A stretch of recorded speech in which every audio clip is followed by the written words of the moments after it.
Saudis already got Monahan, huh? Either that or Tiger did. I was thinking about that yesterday. I go, we have not heard from him. Yeah.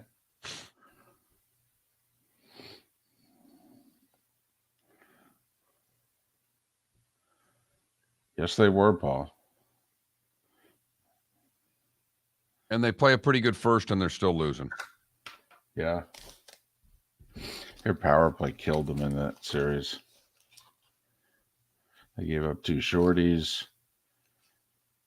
They didn't score on it. But once, I think, their power play killed them.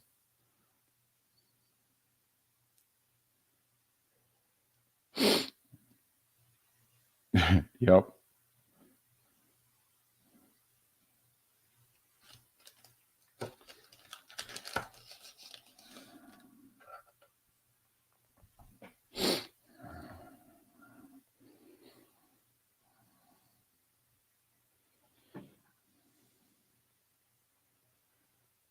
So, David, there was a face-off with 1.6 seconds left. Correct.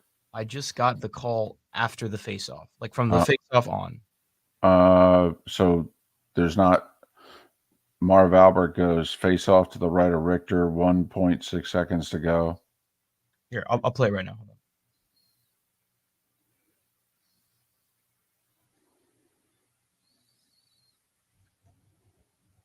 Sec.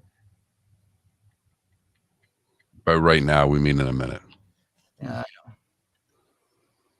I Morey and McTavish with 1 and 6/10 seconds. Puck is dropped. McTavish controls, and it's all over. The New York Rangers have won the Stanley Cup.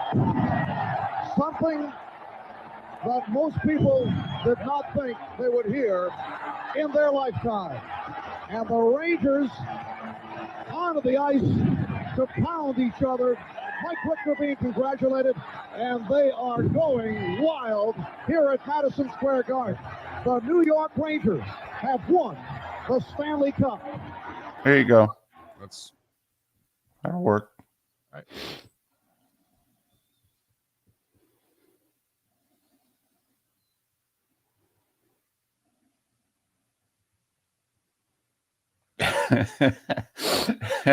Words we never thought would be spoken, Raiders, as long as we don't have to play the A's.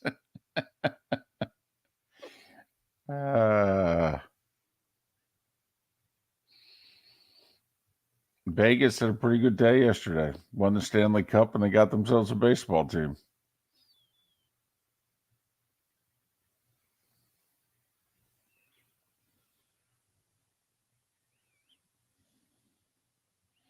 $10 seconds.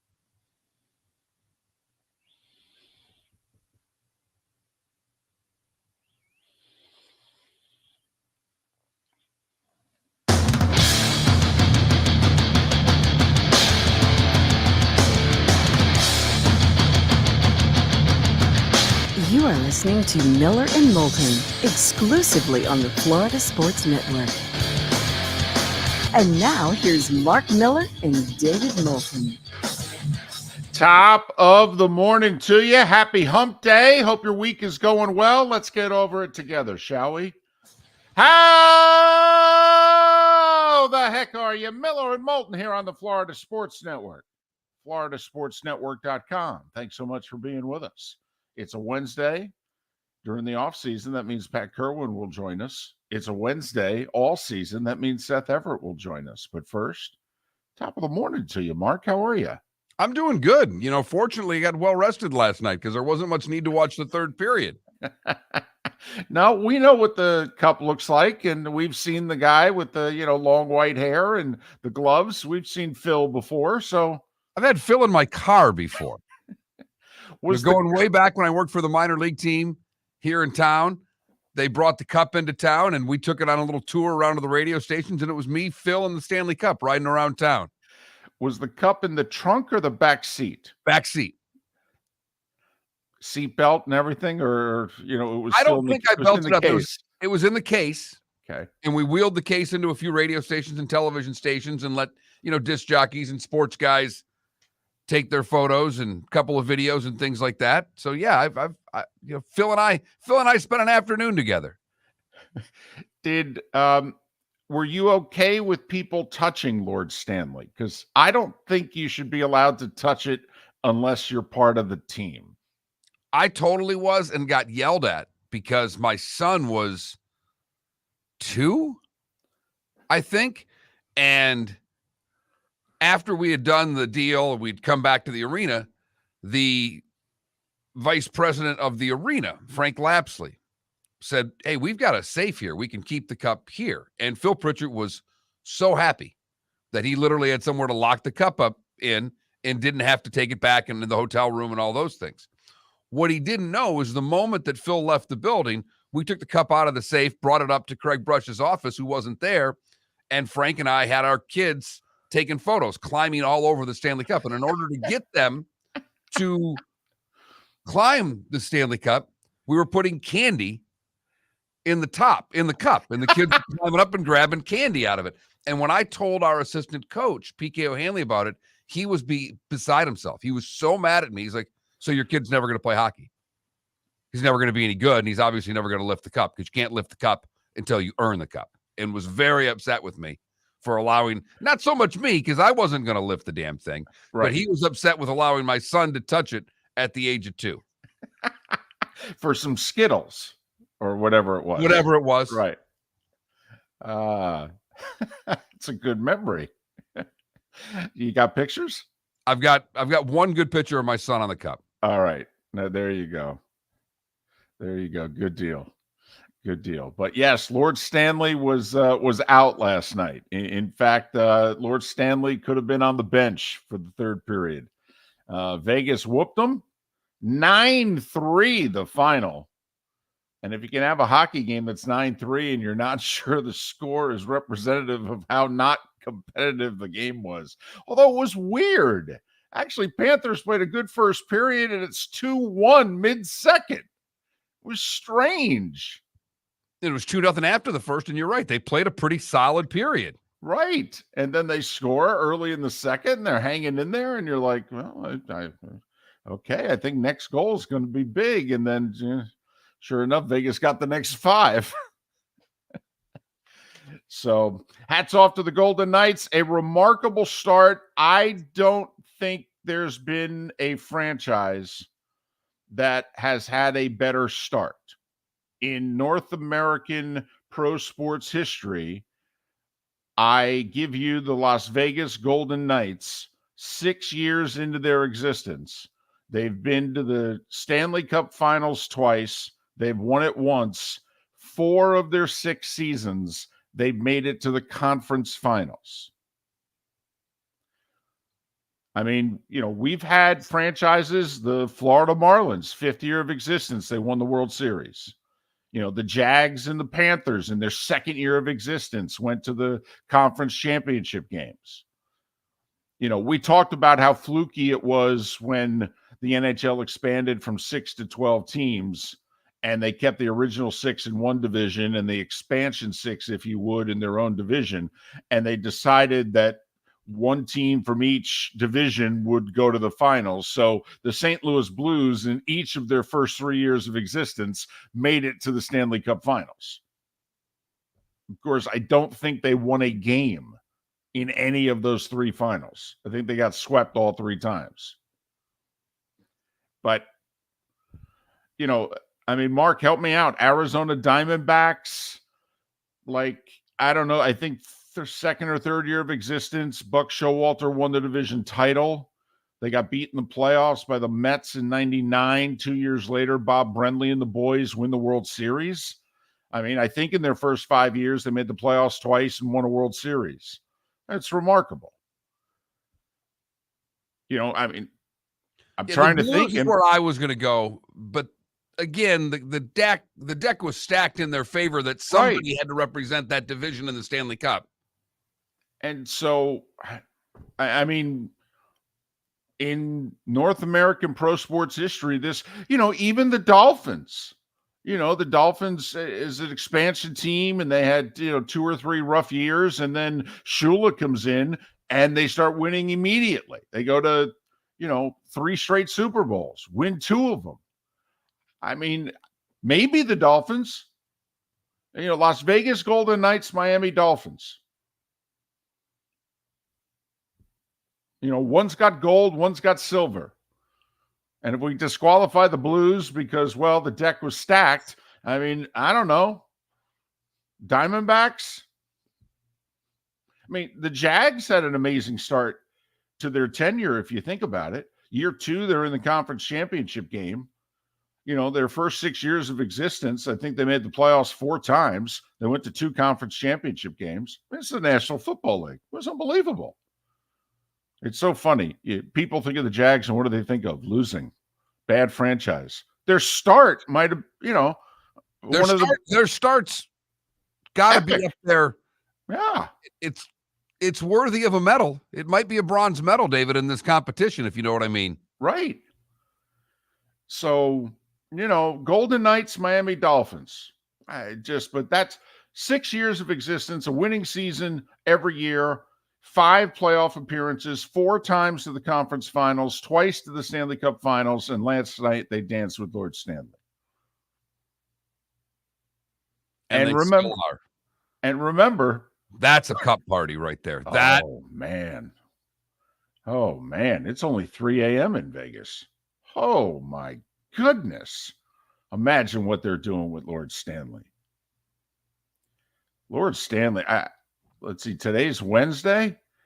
Do you think Lord Stanley gets to sleep before Friday? Lord Stanley's about 4 hours away from an all-you-can-eat buffet right now. Of all the towns to win the Stanley Cup in, Vegas. I mean, some of the stories when Ovechkin and the boys 5 years ago won it in Vegas. I mean, I think they were joking. Do we have to get on the plane? Or could we stay here for the night or day and then fly back? Has anyone ever seriously damaged Lord Yes. Stanley? Mark, what's your best cup story that you've heard? Well, I know the one where it got left on the side of the road's my favorite. Oh my! That was Edmonton. What? Yeah. Yes, they flat tire. The cup was in the trunk. They took the cup out because they had to get to the changing the tire stuff. They changed the tire. They put it back in. The cup was still on the side of the road. Yeah. Mm-hmm. Come on, man. Come on, man. Now, my favorite one has nothing to do with the Stanley Cup. I was lucky enough to work for a team that won, at the time, a AAA trophy in the IHL, the Turner Cup. The team I worked for, the Atlanta Knights, the guys broke the cup off the top, had to have it welded back on for the parade. Wow. Penguins, early 90s. Was it Tockett's day with the cup? Anyway, it ends up at the bottom of the pool. All right. Dented badly. The cup has had to be repaired many times. Many times. Mm-hmm. It does look like the strongest trophy, though. It looks pretty hard to break. Oh, it's pretty heavy. Yeah, it's 50 some odd pounds, right? Right. I mean, most of us think about, most of us lifting something that's 50 something pounds, holding it over our heads on skates. I mean, we'd end up in the hospital. Half of us just trying to lift the damn cup on the ice. Just trying to balance yourself on the skates. Right. I mean, we'd be like a scene in a cartoon. We'd lift the cup. We'd go, head over backwards there. My goodness. But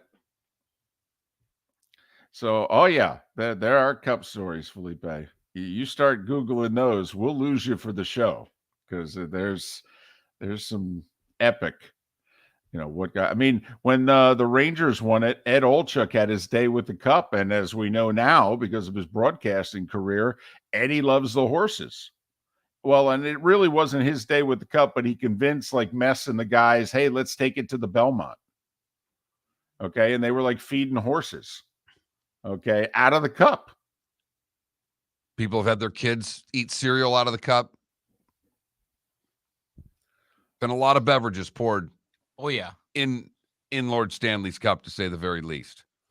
I always love, Mark, everybody gets a day with the cup from the assistant equipment manager to the guy who wins the Conn Smythe Trophy. Everybody in the organization whose name is on the cup gets a day with the cup. And what is it that you would do with your one day with the cup? Where do you go? Where do you take it?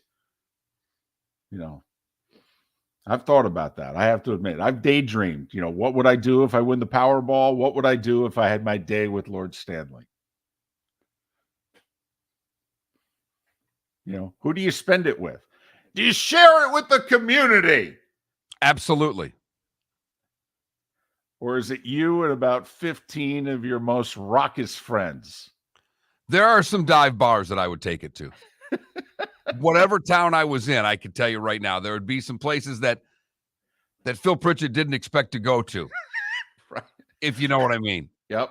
So we're going where with what? Yes. That's right. Mm-hmm. Come on in. Yep. Phil, we're in Scranton and we're going to O'Toole's. And I'm just warning you, buckle up. Buckle up, big fella. Well, the Vegas Golden Knights will get those type of decisions coming now as they won the Stanley Cup last night. In 5, hockey and basketball are now done. We'll focus on baseball until football starts. Great show today. Pat Kirwan, Seth Everett, the starting 5, 25 minutes away right here on the Florida Sports Network. David Moulton for Napa Auto Parts, and Napa Filters. Insist on Napa Filters for your vehicles, or if you're a do-it-yourselfer, only buy Napa Filters. Napa has a filter for almost anything on earth that moves, whether it's motorcycles, foreign and domestic cars, vans, SUVs, earth-moving equipment. You get the idea. Napa Auto Parts, Napa Filters. Insist on them for your vehicles, or if you're do-it-yourselfer, only buy Napa Filters. Located on the East Trail, locally owned Naples Tiki Bar and Grill is an outdoor eatery next to the Hitching Post Shopping Center. Island-inspired food with a true tiki theme. The best place in Naples to enjoy the beautiful weather in Southwest Florida. The Naples Tiki Bar and Grill offers a great menu for dine-in or takeout. Enjoy our famous pulled pork, huge burgers, and tiki bar cocktails. Don't miss happy hour every day from 3 to 6, and live music 7 days a week. See you soon at the Naples Tiki Bar and Grill, 11498 Tamiami Trail East. Miller and Moulton here for the Clutch Vodka Play of the Day. Mark, remember Nick Charles, Fred Hickman, the CNN Play of the Day? Yeah, CNN did a nightly sports show. That was a while ago. Yes, it was. Just work with me. Everyone liked the pod, the Play of the Day. So how about we have the Clutch Vodka Play of the Day? Sounds good. Fun. Smooth. Like Clutch Vodka. Listen weekday mornings for the Clutch Vodka Play of the Day. That's Clutch with a K.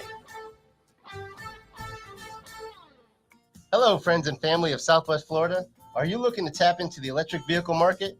Well, look no further, because we here at Southwest Florida Golf Carts have just what you need. E-bikes, golf carts, LSVs, scooters, and more. Come down and talk with one of our experienced sales reps, have a soda and a smile, and you could be cruising the streets in your new EV today. Stop by the store or visit our website at flgolfcarts.com and enter for a chance to win $100 off your next purchase by answering John's monthly sports question. You were listening to Miller and Moulton on the Florida Sports Network.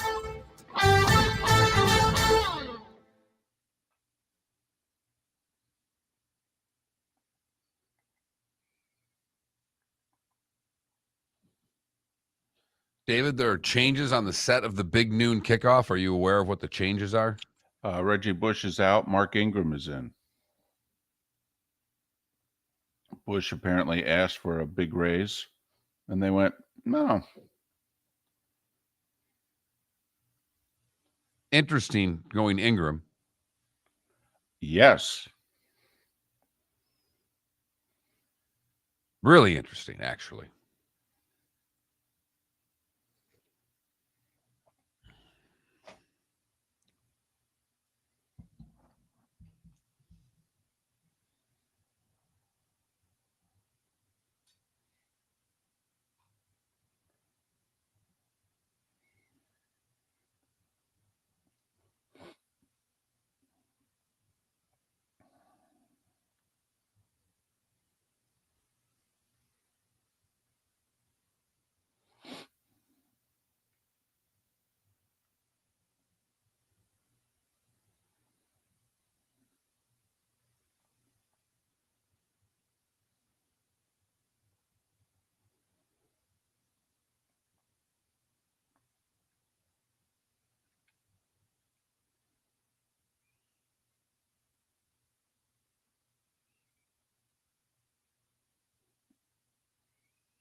Phil Kessel interviewed post game. What are you gonna do? What are you gonna do with the boys tonight? I'm gonna try not to throw up.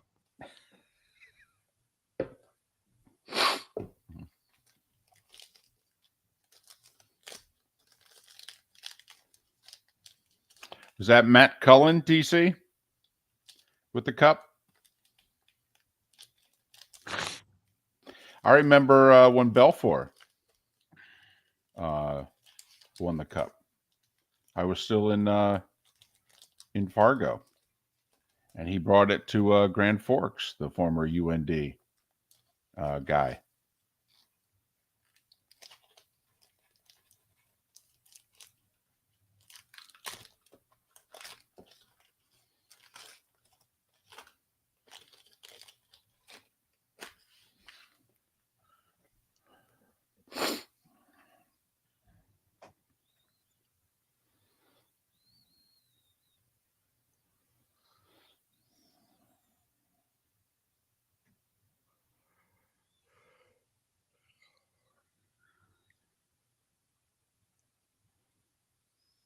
They were just didn't know how to play in front of a crowd, RCB. Right. Neither team's used to playing in front of fans.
Ten seconds.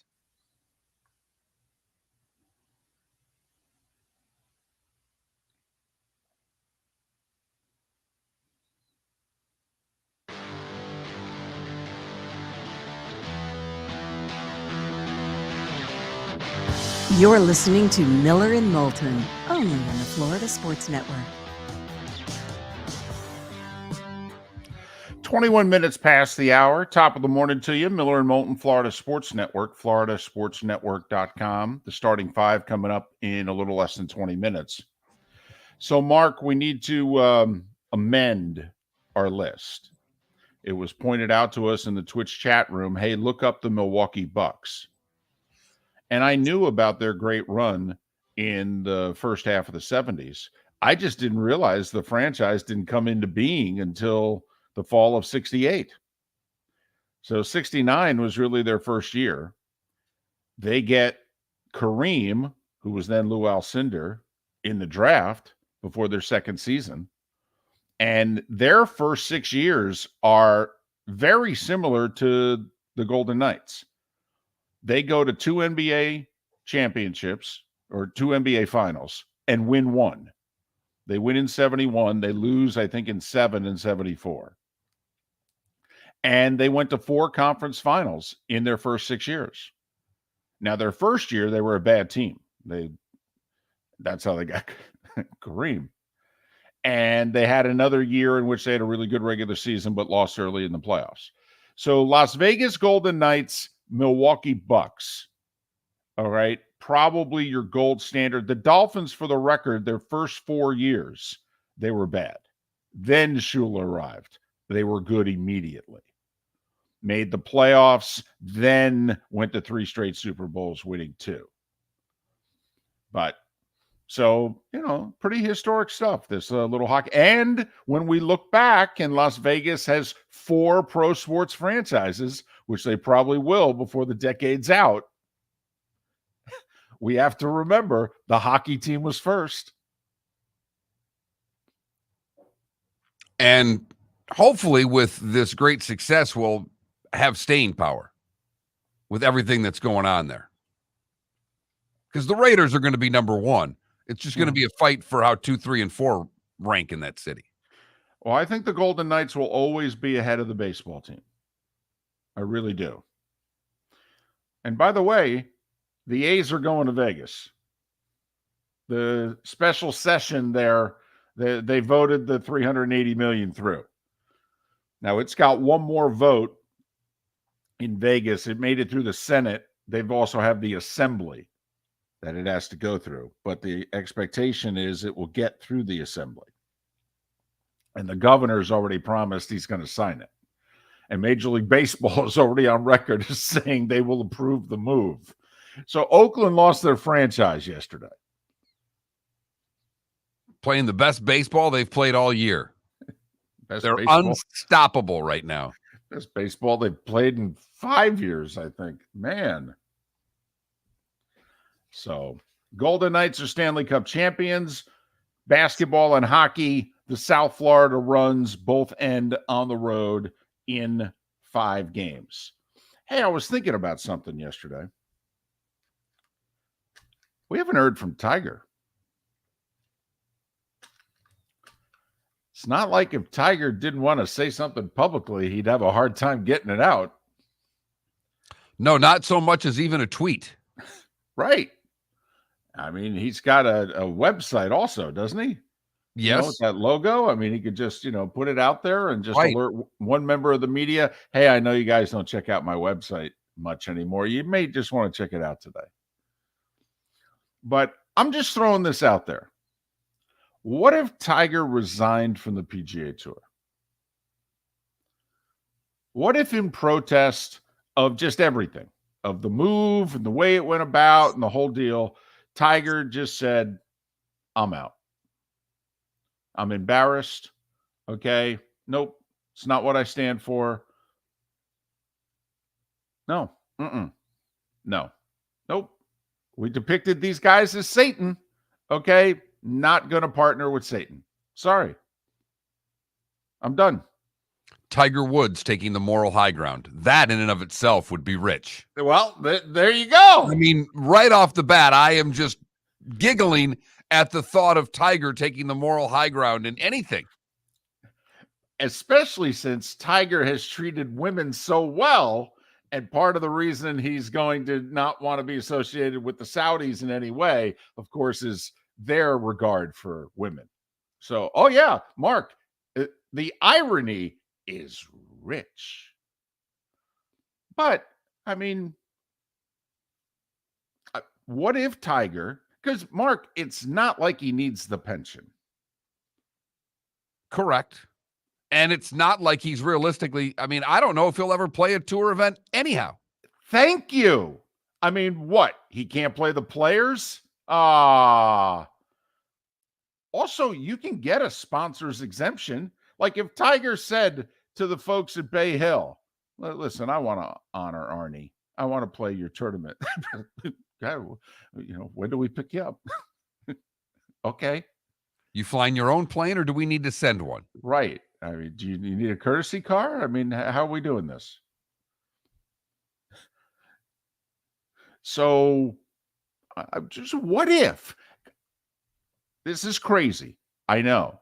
Do you think if Tiger said, I thought about it, I can't be a part of this, I'm out, do you think he would kill the deal? No. It's a great hypothetical. And we know, Tiger stands for so many things. Mostly Tiger. Yes. In fact, only Tiger. Yes. But remember, Tiger rallied the boys, got on the plane, Rory, JT, what have you, the two meetings, he was ringleader. He's the Don. Can you do a deal if the Don bails on the deal? At this point in his life, the Don semi-retired. Mike and Fredo have taken over. Correct. But when the Don walks into the room, who's in charge? Who's in charge? He's still in charge. Correct. If he were to just say, I can't be a part of this. He doesn't have to call for everybody to follow him. He just says, I can't be a part of this. Nope. I don't think it would kill the deal. Okay. All right. It would disrupt the deal. It would be uncomfortable, but I think the deal would still get done. I put it this way. I think Jay Monahan and the tour would have to make the case that if we continue down this road, we're going bankrupt. If they could make the case that, just so you know, we keep this fight going, we're going to be out of money. This will ruin us. Okay, we're not taking the easy way out here. We're taking the only way out. We got neck deep in this fight and realized we're going to drown. If they can't make that case, Mark, I actually think Tiger could kill the deal. Would be fascinating. I don't think it could happen. And I know it's hypothetical. Could you imagine if he did it, though? Could you imagine if after the U.S. Open on Monday, Tiger just said, yeah, I've been thinking about it. I've had about 2 weeks. I'm out. I happened to have a little live from the Open on TV yesterday, and they're asking literally every golfer, have you talked to Tiger? Colin Morikawa's up there going, are you kidding me right now? Was it Morikawa who also, they're so tired of getting the LIV questions that now they're all planning their answers. He then promoted like his junior golf tournament. Okay. They asked him about LIV and he goes, I'm glad you asked me about that. I got a junior event coming up here in 3 weeks, blah, blah, blah. And he just goes on to promote his event. Good for him. None of them have any answers. Keep asking the questions, boys. Hey, we may know less than you guys. You guys are telling us what's going on. Miller and Moulton here for the Clutch Vodka Play of the Day. Mark, remember Nick Charles, Fred Hickman, the CNN Play of the Day? Yeah, CNN did a nightly sports show. That was a while ago. Yes, it was. Just worked with me. Everyone liked the pod, the Play of the Day. So how about we have the Clutch Vodka Play of the Day? Sounds good. Fun, smooth, like Clutch Vodka. Listen weekday mornings for the Clutch Vodka Play of the Day. That's Clutch with a K.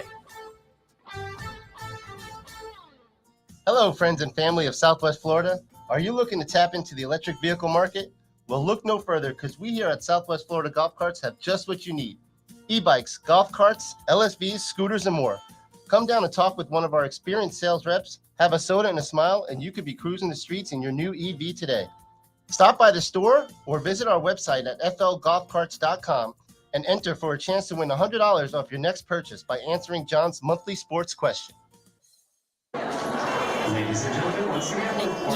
Hi. Excuse me. Hey, the line starts back here. Ma'am, if your party's not here, you're going to have to go around again. If you had the opportunity to avoid all this, wouldn't you?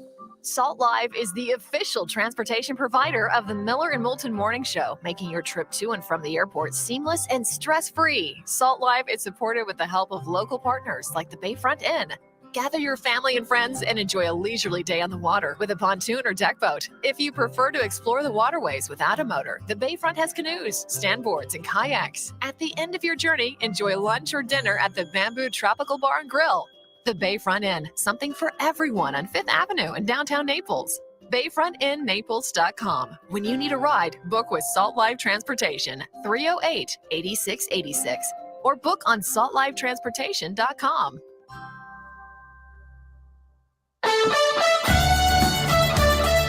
You are listening to Miller and Moulton on the Florida Sports Network.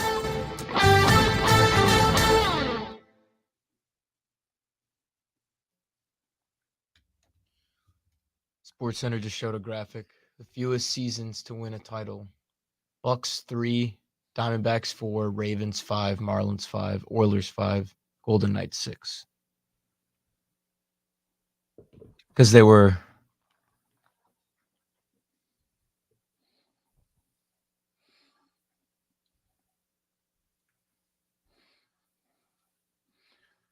Ambien is lurking. I like that. Man, Paul went on a Twitter spiel there. Twitch spiel.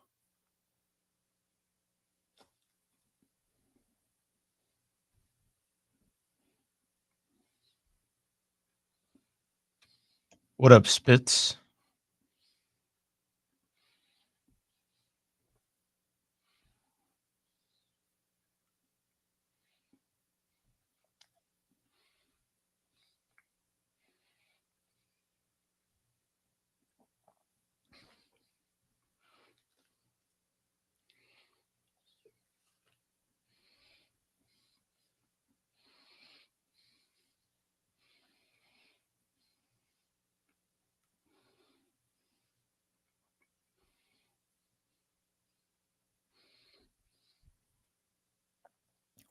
Adam, I don't know if anything LIV is doing would be incorporated in. Like, I don't think they'll do shotgun starts, obviously. The field's too big. I can't hear you. You can't hear me? What about now? Now I can. Now I can. So was I going over the air? No. But seriously, Mark, do you think anything LIV is doing that'll be shotgun starts? Obviously can't happen. Shorts, I don't think will happen. Music, I don't think will happen. 54 holes, I don't think will happen. Just the money, David.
Bummer, Spitz.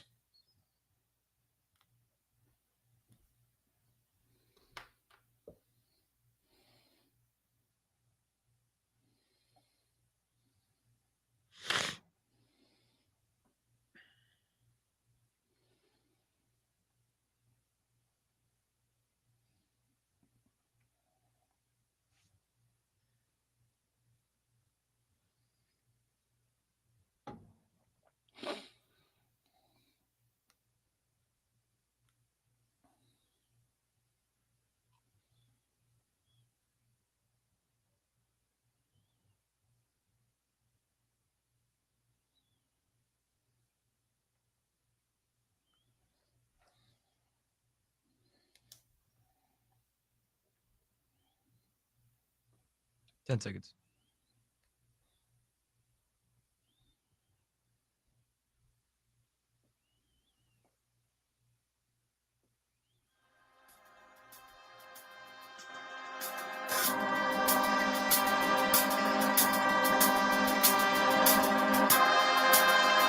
You're listening to Miller and Moulton, only on the Florida Sports Network.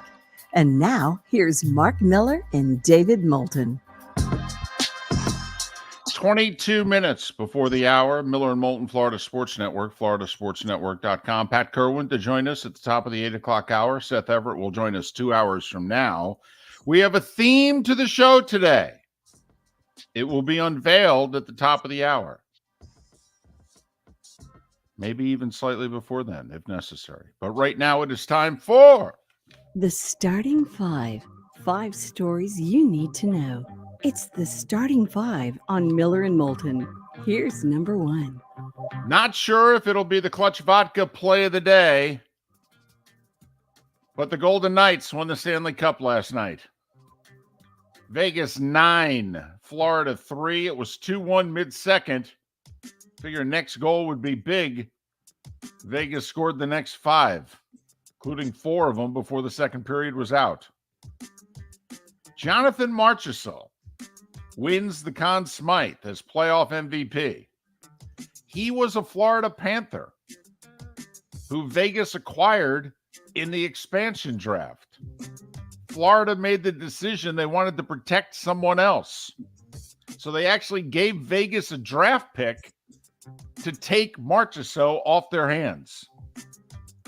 6 years later, he wins the Conn Smythe, and he's skating around with Lord Stanley. Mark Stone with a hat trick last night. His shorthanded goal mid-first got things started for the Golden Knights.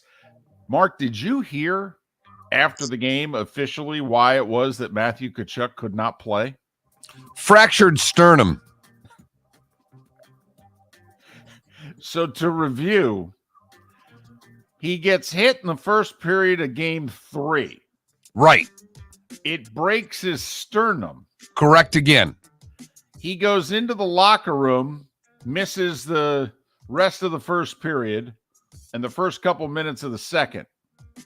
He then comes back and scores a goal and an assist in game 3 and plays game 4. Mark, again, what was the injury? Fractured sternum. Okay. You talk to me about your load management. I'm serious. Right. For those of us who like hockey more than basketball, the defense rests with fractured sternum and played it a game and a half. Oh, my God. I was mouth agape when I read David Dwork's tweet that simply said, by the way, the reason Tkachuk didn't play tonight, he has a broken sternum. Like, man, that sounds painful. Like to breathe. One other hockey note, the Rangers reportedly are going to name Peter Laviolette. Actually, it's not reportedly. The Rangers sent out a press release. I didn't think you were supposed to do that while the Cup was going on. Off days, I thought you could do it. I didn't think you were supposed to do it on a game day during the Stanley Cup. Wondered if the league will actually find the Rangers for it. But Peter Laviolette's taken 3 teams to the finals. He won the Cup as head coach of Carolina back in 2006. Major League Baseball. It was a really good day for Vegas. Before they won the Cup, they got themselves a Major League Baseball franchise. Well, they're one step away anyway, because the Nevada Senate voted 13-8 to approve the $380 million financing deal. Next stop's the Assembly, but the thought is that the Assembly is going to be an easier time than the Senate. After that, the governor, he's already said he's going to sign it. After that, it goes to Major League Baseball for approval. They're already publicly on the record as saying, let's go to Vegas, baby. And all this was taking place as in Oakland, they were having their reverse boycott night. We said 15,000 over under. Ha! 27,759. Signs and shirts that simply said sell. A's score 1 in the 7th, 1 in the 8th, beat the Rays for the second straight night, 2-1. Oakland's won 7 in a row. Break them up. And they're still, 30 games below 500? Yes. Baltimore. They were the top of the 5th in that game. They were silent for the first pitch and then all started chanting, "Sell the team," so loudly that the pitcher thought his earpiece was busted. He couldn't hear the calls coming in. The Orioles have taken advantage of the Rays losing back-to-back. They beat Toronto 11-6. They're now 4 back. Gunnar Henderson with a slam and a 6-run third for Baltimore. Marlins, by the way, lost their second straight in Seattle, 9-3. It was kind of a theme for the South Florida sports teams last night, 9-3. Arise went 0 for 5. He's hitting 382. Bum. That ended quickly. Man, come on, dude. 382, seriously? Like we're supposed to be impressed with that? Yankees scored 5 in the 4th. Beat the Mets 7-6. Mets had another pitcher ejected for sticky stuff. He didn't even throw a pitch. Came in for the bullpen. The umpire said, "This is the stickiest hands we felt all year." Drew Smith said, "I held my hands out to a Major League Baseball official after the game. He laughed. He said, 'There's nothing there.'" Remember, you get suspended 10 games, and they can't replace you on the roster for those 10 games if you get suspended for the sticky stuff. Second Mets pitcher this year to get suspended for the sticky stuff. Bunch of cheaters. And boy, it's working well for them, huh? Well, at least you can say they're trying anything, David. Who knew the Mets were a NASCAR team? Right. You ain't cheating, you ain't trying. Colorado with 3 in the 10th, held on to beat Boston 7-6. Twins scored 4 in the 9th, capped by a Carlos Correa 2-run homer. 7-5 Minnesota over Milwaukee. Cardinals have the worst record in the National League. It's mid-June. San Francisco beat them 11-3. You know, the Angels beat Texas for the second straight game, 7-3. They're 7 games over 500. They're a game out of the playoffs. They're a game behind the Astros for the final wild card right now in the American League. Are Ohtani and Trout going to play meaningful baseball? Possible.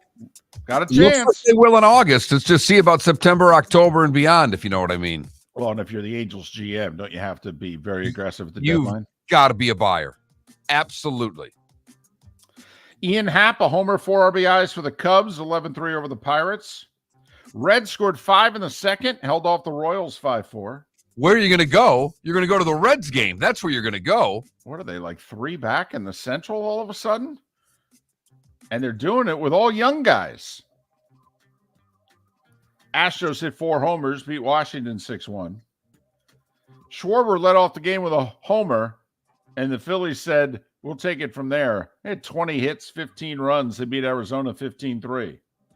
Dodgers with 4 in the first, beat the White Sox 5-1.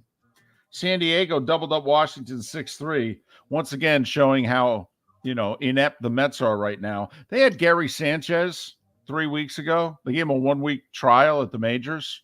He did okay. Couple of hits, drove in a run. They waived him. Padres picked him up on May 30th. He had his 6th homer for him last night, a 3-run shot in the win. He's got 6 homers since May 30th. They picked him up off the street. Braves and Tigers were postponed. They'll play 2 today.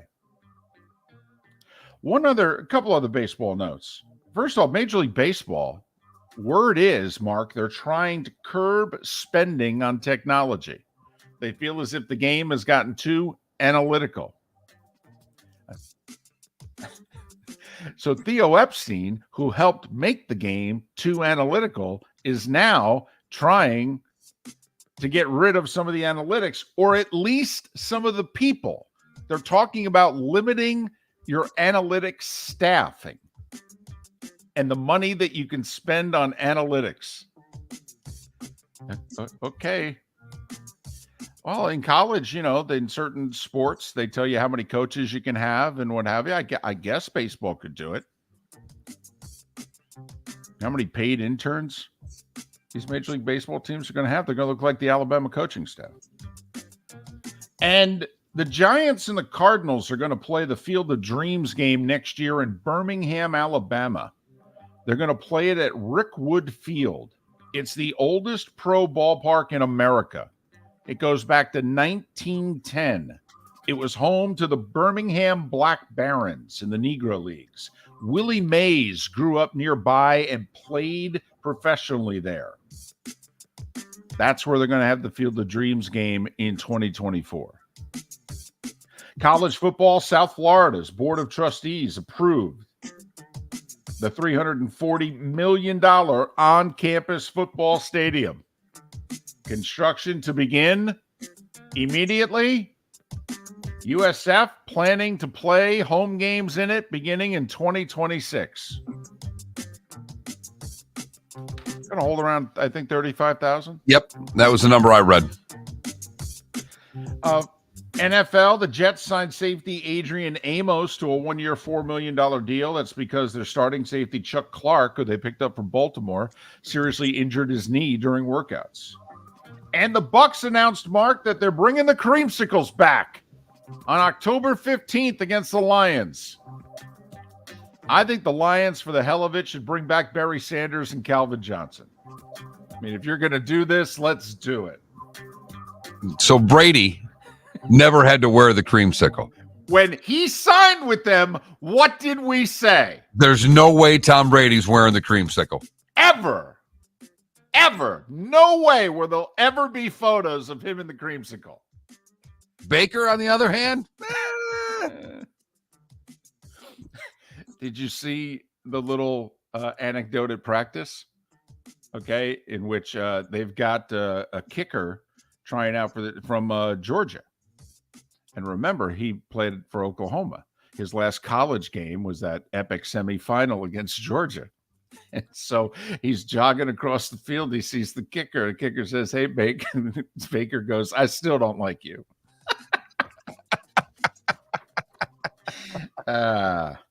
Golf, U.S. Open prep. John Rahm met with the media, and he said, I feel a bit of betrayal from management.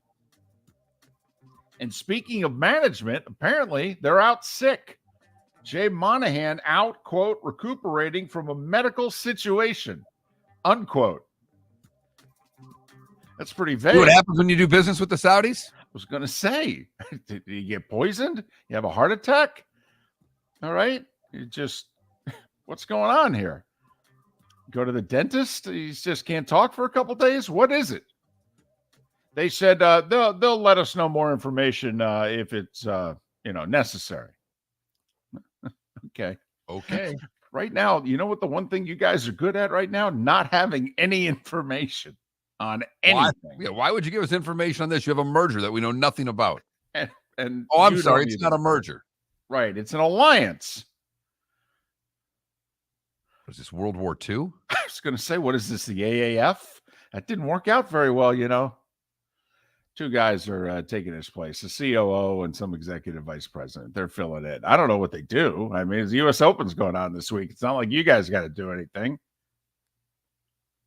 9 minutes before the hour. That was the Starting Five every weekday morning at this time on Miller and Moulton.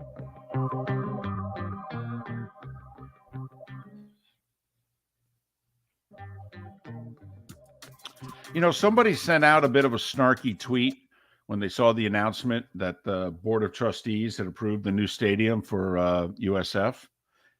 And the tweet was something to the effect of, they'll be playing East Carolina in an ACC game there when the ACC disbands or blows up. And I actually thought to myself, wow, come to think of it, that Tampa'd be all in on that. 100%. The 7 schools that remain, if the other 8 want to go, okay, we'll join.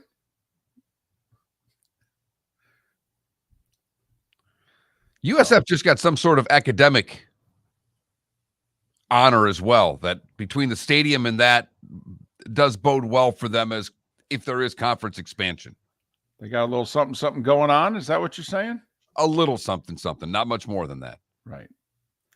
So, especially with UCF now joining the Big 12, and that game's not going to happen for a while. That's a bummer. I know that they don't like each other, and USF tried to leave UCF in the dust, and now UCF is leaving South Florida in the dust. But come on, guys, play. Your fan bases want the game to happen. Play. That'll be disappointing. It really will. I'm with you. That's a game that should be played, and they got to figure out a way to get that one. That would be like Florida. I mean, Florida and Florida State just going to decide they're going to quit playing. Yeah, well, we're not in the same game. It's not a conference game anymore. So why should we play it? When we come back, your greatest day as a sports fan. I'll explain. David Moulton for Napa Auto Parts, and Napa Filters. Insist on Napa filters for your vehicles, or if you're a do-it-yourselfer, only buy Napa filters. Napa has a filter for almost anything on earth that moves, whether it's motorcycles, foreign and domestic cars, vans, SUVs, earth-moving equipment. You get the idea. Napa Auto Parts, Napa filters. Insist on them for your vehicles, or if you're a do-it-yourselfer, only buy Napa filters. Hello, friends and family of Southwest Florida. Are you looking to tap into the electric vehicle market? Well, look no further, because we here at Southwest Florida Golf Carts have just what you need. E-bikes, golf carts, LSVs, scooters, and more. Come down and talk with one of our experienced sales reps, have a soda and a smile, and you could be cruising the streets in your new EV today. Stop by the store or visit our website at flgolfcarts.com and enter for a chance to win $100 off your next purchase by answering John's monthly sports question. Ladies and gentlemen, once again. Hi. Excuse me. Hey, the line starts back here. Ma'am, if your party's not here, you're going to have to go around again. If you had the opportunity to avoid all this, wouldn't you? Salt Live is the official transportation provider of the Miller and Moulton Morning Show, making your trip to and from the airport seamless and stress-free. Salt Live is supported with the help of local partners like the Bayfront Inn. Gather your family and friends and enjoy a leisurely day on the water with a pontoon or deck boat. If you prefer to explore the waterways without a motor, the Bayfront has canoes, standboards, and kayaks. At the end of your journey, enjoy lunch or dinner at the Bamboo Tropical Bar and Grill. The Bayfront Inn, something for everyone on 5th Avenue in downtown Naples. BayfrontInNaples.com. When you need a ride, book with Salt Live Transportation, 308-8686, or book on saltlivetransportation.com. Miller and Moulton here for the Clutch Vodka Play of the Day. Mark, remember Nick Charles, Fred Hickman, the CNN Play of the Day? Yeah, CNN did a nightly sports show. That was a while ago. Yes, it was. Just work with me. Everyone liked the pod, the Play of the Day. So how about we have the Clutch Vodka Play of the Day? Sounds good. Fun. Smooth. Like Clutch Vodka. Listen weekday mornings for the Clutch Vodka Play of the Day. That's Clutch with a K. Located on the East Trail, locally owned Naples Tiki Bar and Grill is an outdoor eatery next to the Hitching Post Shopping Center. Island-inspired food with a true tiki theme. The best place in Naples to enjoy the beautiful weather in Southwest Florida. The Naples Tiki Bar and Grill offers a great menu for dine-in or takeout. Enjoy our famous pulled pork, huge burgers, and tiki bar cocktails. Don't miss happy hour every day from 3 to 6, and live music 7 days a week. See you soon at the Naples Tiki Bar and Grill, 11498 Tamiami Trail East. You were listening to Miller and Moulton on the Florida Sports Network.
That's just listen to the same thing.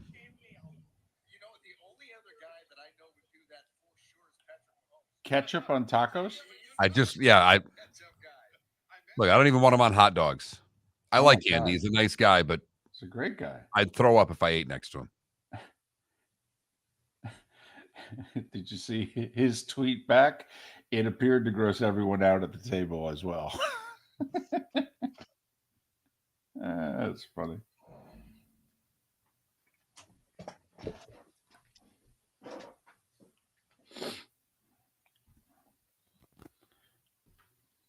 So, Felipe, you got it ready? He's not here. Okay.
If we did a condiment poll question, would it be ketchup, mustard, mayo? What? Ketchup, mustard.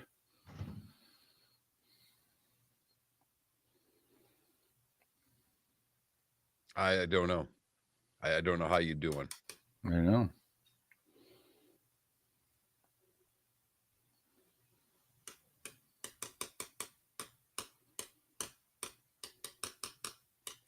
$30 seconds. All right. Get ready. Have it queued up, ready to go. After the intro? No, I'll set it up. Okay, gotcha.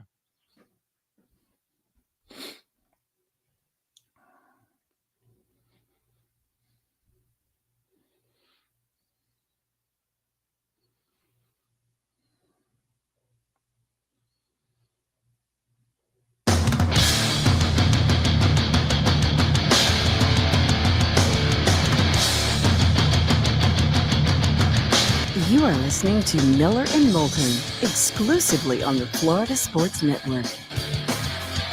And now here's Mark Miller and David Moulton. Hour 2 of Miller and Moulton on this hump day. Thanks so much for being with us. Pat Kirwan to talk all things NFL in an hour. Seth Everett for his weekly visit in a little more than 90 minutes. Miller and Moulton, the Florida Sports Network, floridasportsnetwork.com. Mark, for those along the network, they're not with us. We end our bonus hour, our 4-hour show, for those in the 239, with a series of things that we do. Good, bad, and ugly, what's on tap. And today was the day when. And you love that segment. Even though I'm the one responsible for doing it, this is your baby. You brought this to the show. I've always been a big fan of this day in history, this day in music, this day in sports. That's always interested me. Well, today is the greatest day of my life as a sports fan. 29 years ago tonight, of all the teams that I root for, and I've wanted to be a sportscaster since I was 8. Sports, it was just my mother and I growing up, and my mom worked 3 jobs. I spent a lot of time alone. Okay, guys could get into cars or what. I got into sports. Sports has been my mistress. I joke with my wife. We've been married 27 years. I've had a mistress for every day of our relationship. Sports is my mistress. 29 years ago tonight was the greatest moment of my sports fandom. And it sounded like this. Foray and McCavish with 1 and 6/10 seconds. Puck is dropped. McCavish controlled, and it's all over. The New York Rangers have won the Stanley Cup.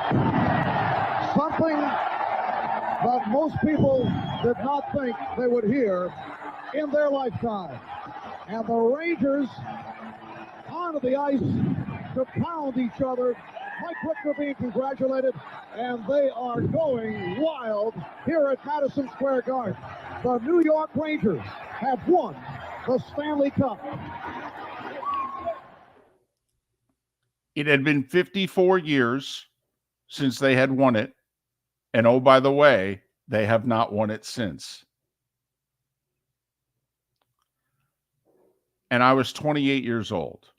And I've talked about this before. It was a rough time of my life. I was in the middle of a contentious divorce, which I still don't understand why it was contentious. We didn't have any money or any kids, and we didn't want to be with each other anymore. I really didn't know why it was contentious, but I couldn't get divorced. Okay. I had met someone that I thought was pretty special, but we were having to do the long distance thing because I was unemployed and I had to move back home. She was in a different state, and I didn't know if I'd ever work again. And sports emotionally kept me afloat. The Knicks and the Rangers that year both went to the finals, like the Heat and the Panthers. Knicks lost in 7 and the Rangers won in 7. And they emotionally kept me going. They really did. It was a tough time. And I cried when the Rangers won the Cup. I did. I was emotionally fragile at the time, but I cried. It was the greatest, as a sports fan, for the thousands of hours that we all devote to sports in our life. That's my number one. Mark, what's your number one? You know, we talked about this after the show, and David, I spent large chunks of yesterday trying to figure this out. Really? Because it's not as easy for me. I jokingly thought it's the next one. Okay. You know, what's the greatest moment? The next one that I see. And that's more of the way that I do sports than you do sports. But it would either be Sparty winning the Big Ten, beating Iowa and going to the college football playoff. But more than likely, that would probably finish second to the 84 Tigers winning the World Series. And you were what, about 15? I was 15 years old. And Gibby had the big home run in Game 5 to seal it. Off Gossage, yep. And that moment was as cool of a sports moment, watching with two of my best friends at the time. And we were all into the Tigers. It was a magical summer into the fall. So I would say the 84 Tigers is it for me. And, you know, we do this occasionally where we have a theme. And remember, there's only one gold medalist here. You know, you don't start rattling off, oh, well, you know, it was this and it was this. Like, you know, I got to admit, for me, I know what's silver. I do. You know, I grew up a New York Giants football fan. You know, when they beat the undefeated Patriots, that's a solid silver medalist right there. But it's not the Rangers in 94. No. And I had tears in my eyes because my grandfather and that was our thing. He was the man in my life, and we watched Giants games together, and he had passed away earlier that season. So, you know, that's a solid silver for me. But 29 years ago tonight is the gold medalist for me. And it just got me thinking, we all know who our teams are. We all know what they've done. What's your number one? They're obviously 21,000 is the text line, 21000. If you've never texted the show before, FSN radio is the keyword you will need to text to get behind the green line. Once you do that, you're in. Sorry, Mark. There's no wrong answer. Obviously, it's your feelings. What resonated with you? What's your number one? You know, Felipe, and you're not good at narrowing it down. In fact, you're bad. Right. At narrowing it down. So you cannot mention 4 things. You've had 21 hours to think about this. Right. what's your, and for, and hopefully you have something that will better it since you're 22 years old. I hope you have numerous moments that will better it. But Mark's greatest moment still, and he's in his early 50s now, happened when he was 15. I was even younger when mine happened. Okay, well, and we'll see if it ends up being number one 10, 20, 30 years from now. But right now, what is your number one? I was 12 years old, turning 13. Game 6 of the 2013 NBA Finals. Fans are leaving the arena. With a minute left, the game's over. The big three was ruined. This is a nightmare. When Ray Allen hits that shot. I mean, I'm on the balcony of my grandparents' condo screaming at other people on the ground level, just screaming at the top of my lungs. Game goes to overtime. They win in overtime. And I'm torn because game 7 was even more exciting for me because obviously that's when they clinch it and that's when they win it. But game 7 of the 2013 NBA Finals was one of the tightest games, I think, in NBA history. Yeah, I think the Heat won by 3. Yeah. Now, what is it? So to you, though, emotionally, game 6, pulling victory from the jaws of defeat, that's your number one. Do you think, though, you needed the game 2 nights later to cement it, if you know what I mean? That's where I'm torn on because 1 and 2 or 1A and 1B for me are 3 nights apart from each other. Back-to-back games. But I could see where game 7 could have cemented, game 6. LeBron hits a mid-range shot with 14 seconds left. His 34th and 35th point of the night. He had a triple-double, I think. I mean, just to witness an all-time great perform at the highest level you could possibly imagine in the NBA and win it for Miami, it was unbelievable. By the way, if you count the coaches, and Spo's not there yet, but if you count the coaches, that's 9 Hall of Famers in that series. Like we look at, finals today and do they measure up? That was just 10 years ago because you got the big 3 for Miami and Ray Allen, and then you got San Antonio's 3 Hall of Famers. Right before that LeBron mid-range jumper to take a 4-point lead, Duncan gets a layup over Battier. It bricks off the iron, and he misses the tip. I mean, that's Tim Duncan right in front of the rim. That's his bread and butter, tipping the ball back in the basket, and he misses it. He get the rebound, they call timeout, and he was furious. And I don't think he was playing much.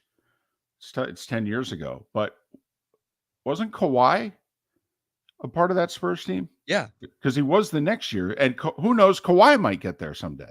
But if you count the 2 coaches, Pop's in, Spo is going to go in. And a minimum of 9 Hall of Famers, Kawhi could make it 10, by the way. Oh, Kawhi will be. He's a top 75 player of all time. So yes, that's 10 Hall of Famer. So that's all. Well, I want this to be a very positive discussion today, and it should be because it's your greatest sports moment. Already Deadstroke has, with his top moment, brought up one of my worst moments. Oh. Uh-oh. And there's a steal by Bird, and it's actually Bird steals the ball over to DJ. And I could see as a Celtic fan how big that would be. That was my high school baccalaureate. We were driving from that to a party, listening to it on radio as the Pistons have won that game and have finally gotten past Boston, so I think. Right, because you're going to go 3 games to 2. You're going to come home. You're going to win. You're going to the finals. And to have our hearts ripped out as fans by a lazy pass by Isaiah Thomas. So just what's your number one? By the way, real quick, I want to circle back because it might be 12 Hall of Famers because DC mentions that Juwan Howard was on the Heat's bench. And you know who else was on the Spurs bench? Tracy McGrady.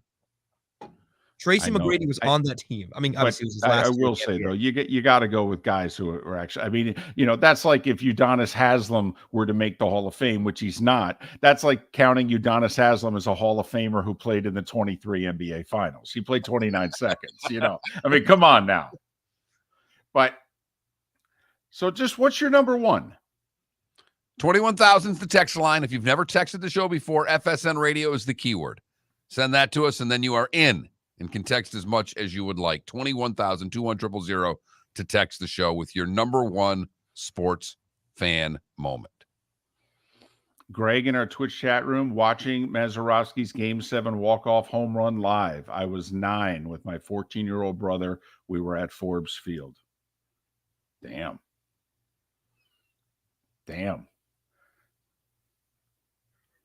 And that was Game 7, too. I mean, Joe Carter's walk-off was something. That was a Game 6. Tied in the bottom of the ninth at Game 7. That was walk-offs. See, they used to just call them game-winning home runs, Mark, back in the day. What's your greatest sports moment? Text it to 21,000. We'll have your answers on the other side right here on the Florida Sports Network. Ladies and gentlemen, once again. Hi. Excuse me. Hey, the line starts back here. Ma'am, if your party's not here, you're going to have to go around again. If you had the opportunity to avoid all this, wouldn't you?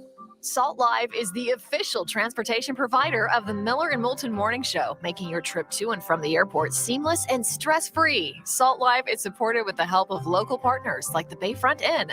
Gather your family and friends and enjoy a leisurely day on the water with a pontoon or deck boat. If you prefer to explore the waterways without a motor, the Bayfront has canoes, standboards, and kayaks. At the end of your journey, enjoy lunch or dinner at the Bamboo Tropical Bar and Grill. The Bayfront Inn, something for everyone on 5th Avenue in downtown Naples. BayfrontInNaples.com. When you need a ride, book with Salt Live Transportation, 308-8686, or book on saltlivetransportation.com. Hello, friends and family of Southwest Florida. Are you looking to tap into the electric vehicle market? Well, look no further, because we here at Southwest Florida Golf Carts have just what you need. E-bikes, golf carts, LSVs, scooters, and more. Come down and talk with one of our experienced sales reps, have a soda and a smile, and you could be cruising the streets in your new EV today. Stop by the store or visit our website at flgolfcarts.com and enter for a chance to win $100 off your next purchase by answering John's monthly sports question. Located on the East Trail, locally owned Naples Tiki Bar and Grill is an outdoor eatery next to the Hitching Post Shopping Center. Island-inspired food with a true tiki theme. The best place in Naples to enjoy the beautiful weather in Southwest Florida. The Naples Tiki Bar and Grill offers a great menu for dine-in or takeout. Enjoy our famous pulled pork, huge burgers, and tiki bar cocktails. Don't miss happy hour every day from 3 to 6 and live music 7 days a week. See you soon at the Naples Tiki Bar and Grill, 11498 Tamiami Trail East. You were listening to Miller and Moulton on the Florida Sports Network.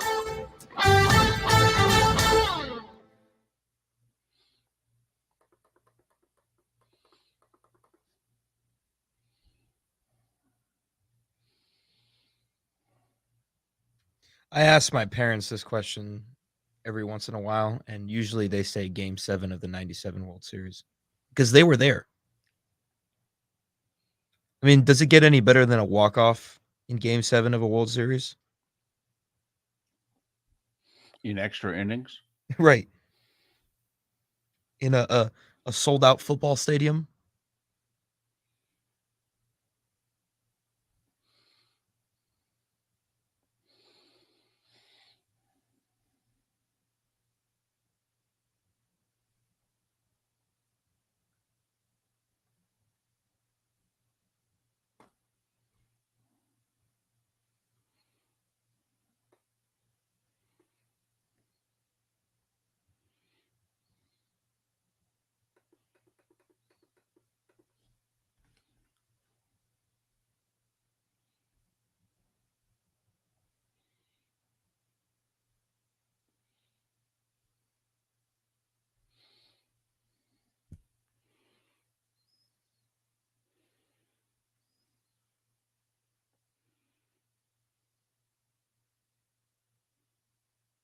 So there's an article on the Cavender twins about just being hot, and the Cavender twins are not very happy about the article. Apparently, well, they did an interview, and they put out their stats. And they were asked one question about their looks in the whole interview, and the whole interview is about their looks. I think it's pretty funny that they think no offense, they could be the hardest working, best athletes on the planet. If they weren't gorgeous, they wouldn't be getting the money they're getting. Correct. Sorry. Welcome to TikTok in 2023. Welcome to the world. Right, the world, really. But just what's different between 2023 and 1953? I mean, come on. Some things are easier to do. It's easier to get noticed, I guess. But like, yeah. You can be the opposite of what you said. Not hardworking, not talented, not nothing. Well, I mean, I'm sure they are very hardworking. I'm sure that they but if they weren't good looking, they wouldn't have any of the money they have. Yeah. Oh no doubt.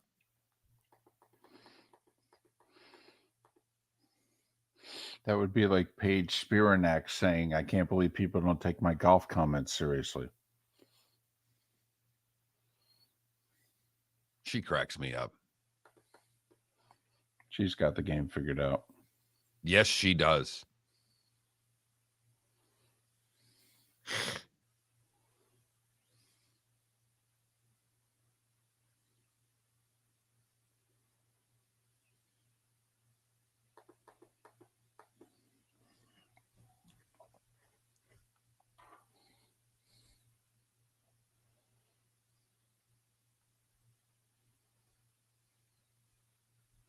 Oh, Shake, I was there.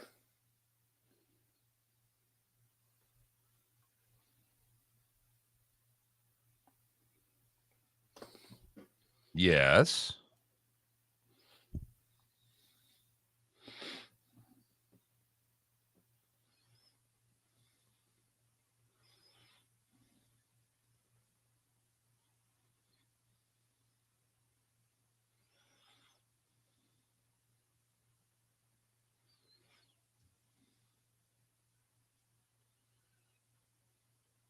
I'm happy for Jamal Murray. I was really pissed when he tore his ACL.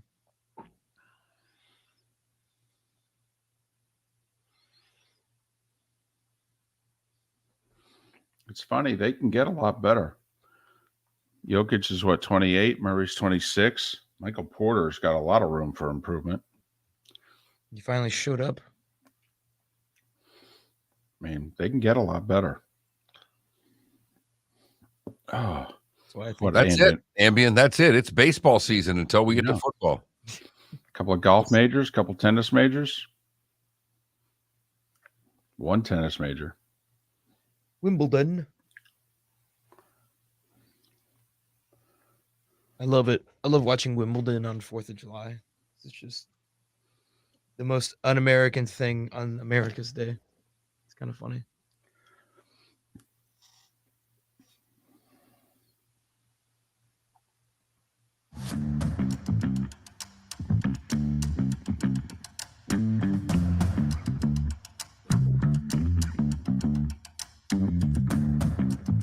You're listening to Miller and Moulton, only on the Florida Sports Network. 21 minutes past the hour. Miller and Moulton, Florida Sports Network, floridasportsnetwork.com. 29 years ago tonight, the New York Rangers won the Stanley Cup. It's my best moment as a sports fan. Of all the teams that I root for, that's number one. What's your best? What's the greatest day or night of your sports fandom? That's what we want to know on this June 14th. Miller and Moulton, the Florida Sports Network, floridasportsnetwork.com. And Mark, you touched upon it right before we went to break. Some people's best moments are other people's worst. You know, DC's a Minnesota sports fan, so he's talking about Kirby Puckett with the walk-off in Game 6 of the 91 World Series. You know, that's his greatest moment. You know, but then when Sheikh Zula in our Twitch chat room, he's obviously an Atlanta sports fan, and he mentions the Falcons winning the 1998 NFC Championship game in overtime in Minnesota. DC immediately goes, "Oh my goodness, that was my worst." Some Red Sox fans saying the 04 World Series. There's been a few of those that have come in. Got Tampa fans saying the Bucks' first Super Bowl. T. Haynes, RCB in the Twitch chat room both say that was it. Person says the greatest day in my sports life was the Yankees beating the Mets in the World Series. It's interesting that of all the Yankees titles that's number one, but okay. Right. That works. That was 2000. Few Eagles fans have chimed in winning that Super Bowl. Yeah. I love how Wes in our Twitch chat room phrased it, Mark. He said, beating the greatest football dynasty of the 21st century with a backup quarterback. Got that right. Got that right. This one's a little more sentimental. Says mine was definitely the Eagles winning the Super Bowl. As a lifelong fan waiting for that. My wife was also a fan. She would pass away from a long illness a few months later. Just a fabulous day to see that Super Bowl win.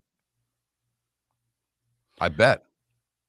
TB Gator Boy in our Twitch chat room. The Gators have had a lot of moments, but he says beating Bobby in Florida State, winning that natty, that first one. That's number one. I could see that. This one comes, and I'm amazed that they remember it. I hope there's video, because I don't know how you would even remember it, but it says 1988, my father carrying me on his shoulders, running around the house, tears of joy streaming down his face, going nuts that Notre Dame won the national championship. It's the last one I'll probably ever see. I was 3 years old. I want to know if there's a Cleveland fan out there that has anything other than the 2016 championship. Well, and because that's what I've got it written down. Ambient in our Twitch chat room says my greatest sports moment is LeBron's block. And it was great. We came down the other way. Kyrie hit the three, but LeBron's block. That's my moment. And it doesn't have to be one play, but I just bring up 29 years ago tonight. There was no sporting event that did more for me, made me happier than the Rangers winning the cup 29 years ago tonight. What's your number one? That and the Cubs winning the World Series is up there for me. Interesting. Why? My dad he's always talked about, he was just in pure awe. I've never seen my dad in more awe in his life than when the Cubs won the World Series. Really, just the whole sports world. Okay. This one's great. It was the 1964 World Series Game 7 between the Cardinals and the Yankees. We were listening to the game as a 9-year-old in my 4th grade class. My teacher, Mrs. Guthrie, thought that baseball was part of our learning. Listening to the Cardinals and Bob Gibson clinch the series in Game 7 as a 9-year-old is still the highlight of my sports life. I'm 68 now. That's great. That is. And by the way, hats off to Mrs. Guthrie. Exactly.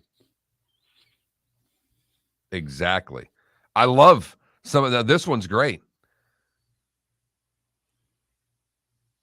September 20th, 2003 in Tuscaloosa. Northern Illinois beats Alabama 1916.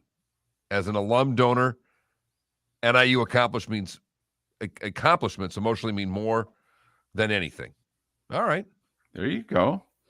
Well, and you have said, Mark, if the Tigers hold the number one moment in your sports fandom, though, the team, and you consider yourself a big Tigers fan, you're a big Wings fan, all right? And a big Pistons fan. They've just given me no reason to root for them in the last decade. And a big Pistons fan. But you think you're a bigger Michigan State fan than you are of any of those other three. Absolutely. But the Tigers in 84, being 15 years old just at that point in my life, that was bigger. That was your first also. Because you were... Yeah, that was my first. Because you were 9 with Magic and Larry, right? You probably I remember that vividly. Okay. That was really cool. I have to be honest, I never expected Michigan State to lose to Indiana State. Okay. It was Indiana State. It was the Indiana State Sycamores. How the hell were they going to beat the Spartans? Well, they had a really good start there. I understand that. But at 9, you couldn't get that through to me. Well, also, you had won your semifinal by about 74 points, too. I think, you guys all thought it was a foregone conclusion at that point. One of these days, we have to do the opposite. We have to do the worst. Oh, no. Because we had that theme show like 3 weeks ago in which, people said, we were depressing them. And I forget what the theme was. And so, no. Can't. No. What? We're going to send people off to work walking in? We got to get over the hump, No. We can't have people staggering into work looking like, they just had someone die. Okay. What happened? Well, I was driving in and my morning sports show was reliving the worst moment of my sports life. Oh, great. You listen to them every day? Yeah, I tried to. Yeah. No. We're not going to go there. Sorry, Vikings. No. Besides, Felipe, if you're a sports fan, you beat yourself up over it more than I think the players and coaches do. That's what makes us stupid. David, I love that you said you've got to give us one. This isn't your best three. And as I'm reading through text here, I've got someone who sent 3 different games. No. I'm sorry, 4 different games. No. Sounds like me. No. What part of one? Best. You're disqualified, sir. We're not reading any of them. You got to pick one. Time now for our Clutch Vodka play of the day. That's Clutch with a K. Check them out at clutchspirits.com. Felipe, what do you have for us? In their 6th year of existence, the Vegas Golden Knights are Stanley Cup champions. A devotion to destiny. Misfits to champions. The Vegas Golden Knights win the Stanley Cup in 2023. The first Stanley Cup championship in Golden Knights history comes in their 6th season. The Silver State is home to the greatest silver trophy in all of sports. Call given to you by the Vegas Golden Knights radio network featuring Burr. It's Vegas's first professional title, obviously, but you got to go back, UNLV in 90? I mean, what else have they had, right? They don't. Nothing else. They haven't had a pro sports team. They've had minor leagues, and they had the Las Vegas Aces, right? Yeah, but I mean it's a fringe thing. It's like counting a USFL or XFL title. Right. It is.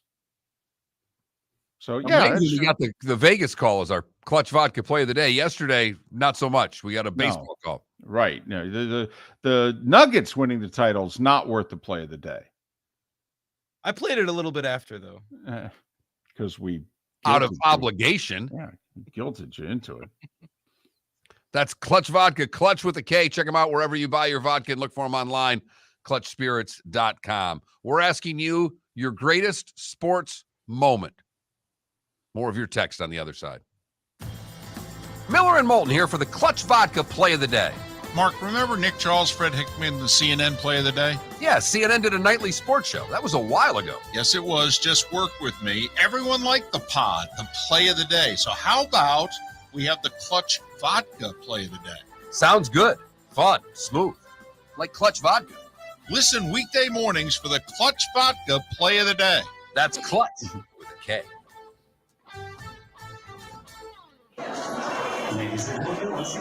Yeah. Hi. Excuse me. Hey, the line starts back here. Ma'am, if your party's not here, you're going to have to go around again.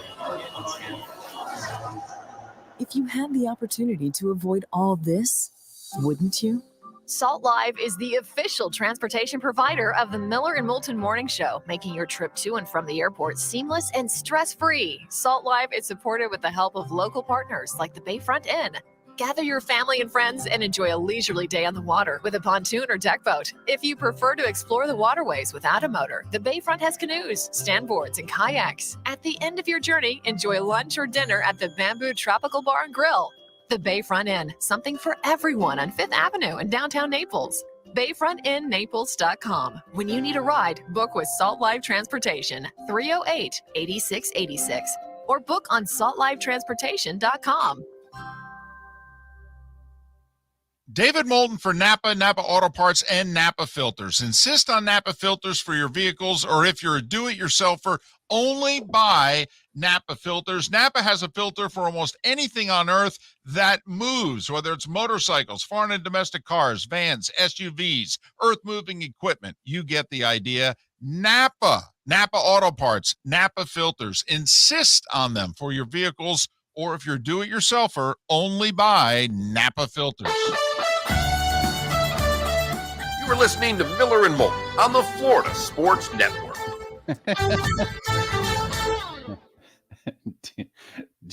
DC, if you guys need a new name for the show, I suggest you have to pick one, sir.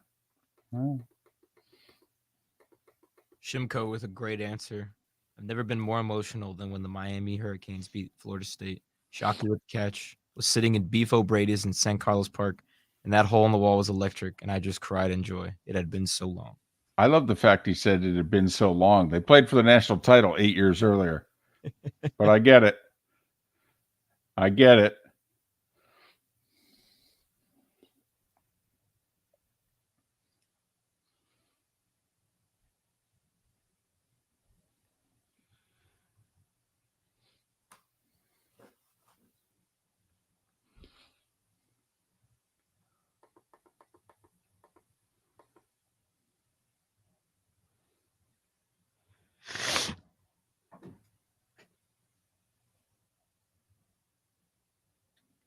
Wow.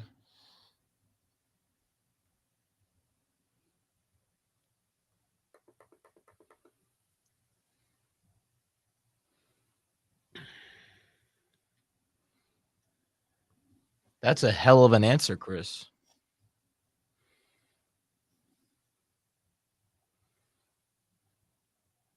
Once again, Captain, you got to choose. You have to choose. I just remembered another one though. There you go. Because I have my greatest in-person sports moments, like moments that we all do. I was there. We all do. I witnessed Roy Halladay's perfect game, and I witnessed Dwayne Wade hit a buzzer-beating 3 against the Warriors in his last season. Those two are up there for me.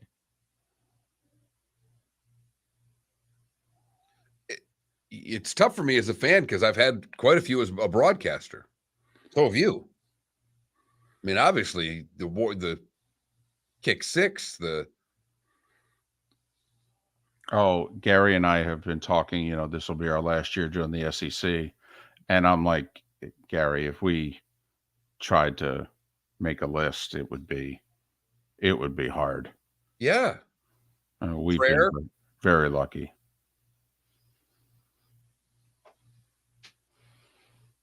That had to have been one of the craziest atmospheres you ever saw in your life. The kick 6? Yeah. Yeah. I mean, just bedlam. It's funny the things you remember. I remember the game took forever, and we all had late flights out, and we had to get to Atlanta to make our flights. And the good thing, though, was that so many people were still partying on the field, we actually didn't have that hard a time getting out.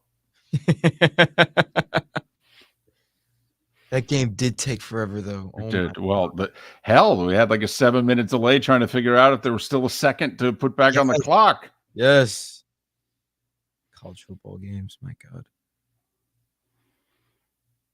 Oh, wow, Wes, you were there. That's awesome. I mean, in person, my freshman year in college, beating Michigan. When you're at the game, it's just rushing the field and all that stuff. Oh, Captain, were you at one of the last 2 years? Because we've talked about how great that one at Michigan 2 years ago was. With the snow. Oh, beautiful.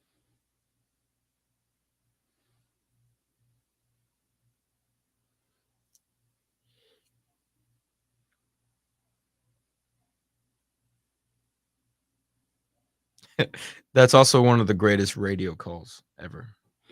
Yeah, well, and made tragically more epic because of his untimely death a few years ago.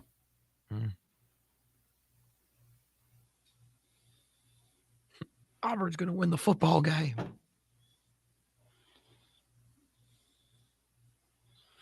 And I got to say, because he ran down the sideline that we were all on, the radio and TV announcers, and as he's approaching the 50, you're realizing, oh, if he gets to midfield, he gone. They had a wall. It was over.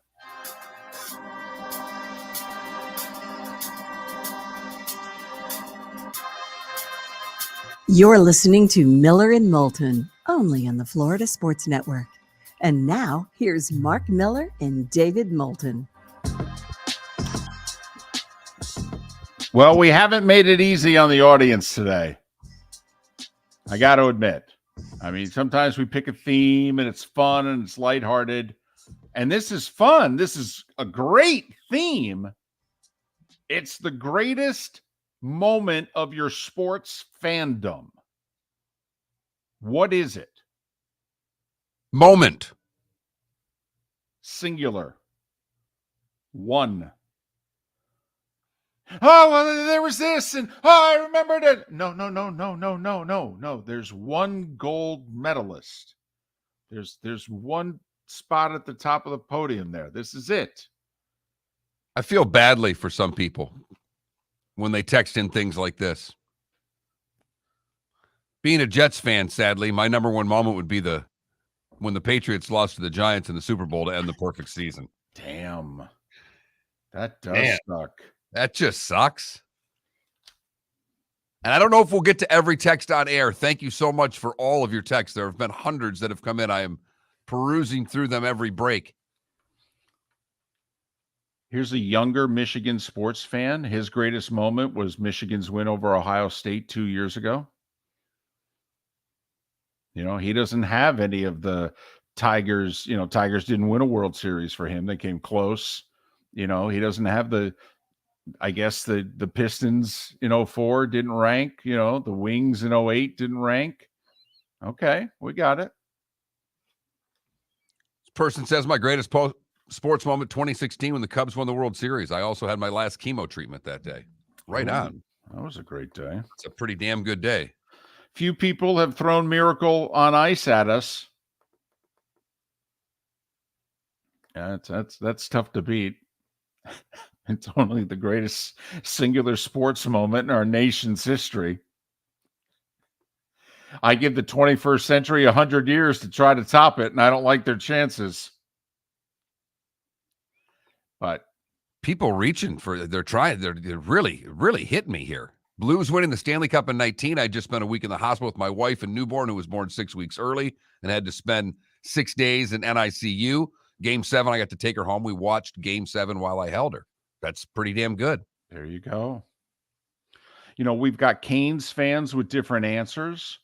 You know, of a certain generation, they go all the way back to when they beat Nebraska to win their first football title in 83.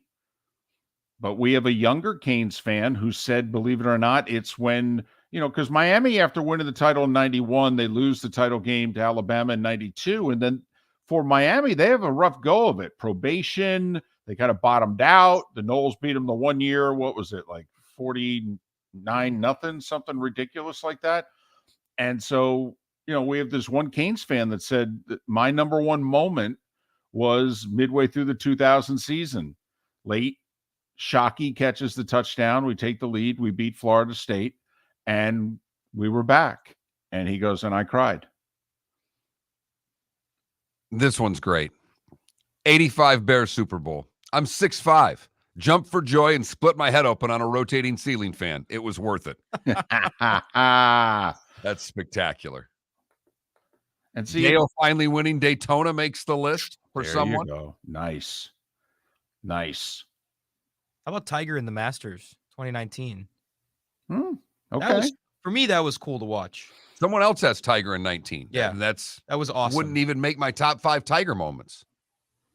But again, this is your opinion. So Chris in Florida on the Twitch chat room, 1956, I come home from school and the World Series is on. My mother used to keep score for my father while he was at work. And she just simply said, sit down and watch. There is something going on. It was Don Larson's perfect game. All right. Nice. Person says I was doing a summer student abroad in Madrid the summer they won the World Cup. That's my moment. Insane night. You guys are making it hard for me as well because I have been to a perfect game. And that was historic. Well, and amazingly, so are you talking Halliday's perfect game? That was the regular season one. Right. It was Right. a regular season game in at Dolphin Stadium. And he pitched a perfect game. It was a 1-0 ball game. And the third inning, I was like, he's got a perfect game. My dad said, shut up. Fifth inning, he's got a perfect game. Shut up. Halliday also, he's the only other one to throw a no-hitter in the playoffs. Larson threw the perfect game, and then you had to go, I think it was damn near 55 years, and Halliday threw the no-hitter against the Cardinals. Chris is a UCF. That's his number one team. And he says, believe it or not, my number one sports moment, we beat Auburn in the Peach Bowl. That capping off that undefeated season of 2017. He goes, that's my number one. So 29 years ago tonight, what inspired this is the New York Rangers won the Stanley Cup 29 years ago tonight. And of all the teams that I root for, and I've been fortunate, my baseball teams won one title in my lifetime. I was 3 when they won the other one. My football teams won 4 Super Bowls. My basketball team, their last title, I was 7. I have no real memory of that. But, when the Rangers won the Cup, I cried. For my fandom, that's my number one. And so it inspired us to just ask you, as a fan, what's your number one moment? 21,000 is the text line, 21000. This one says, this is crazy. Game 6 of the 86 World Series. I was there because I won tickets from a local radio station. Says it will be replaced if the Jets ever win the Super Bowl, however. There you go. There you go. By the way, Greek God Greasy is what he goes by in our Twitch chat room. He is never allowed, to send in a comment again. He says, how many am I allowed? I've got a few. And he rattles off 4. 1! You get 1! All Miami moments, too. Marlins Game 6, Josh Beckett, Right, Ray Allen exactly. 3. Pick one. Pick one. It's your greatest moment as a sports fan. It's not your greatest moments. Right. It's not each of the teams I root for greatest moment. It's not your Mount Rushmore of moments. Right. It's your greatest moment. Right. Singular. Basically, it's the one game that if it came on a classic sports channel, you'd be like, oh, it's my favorite game of all time. This is it. Can't believe it's on.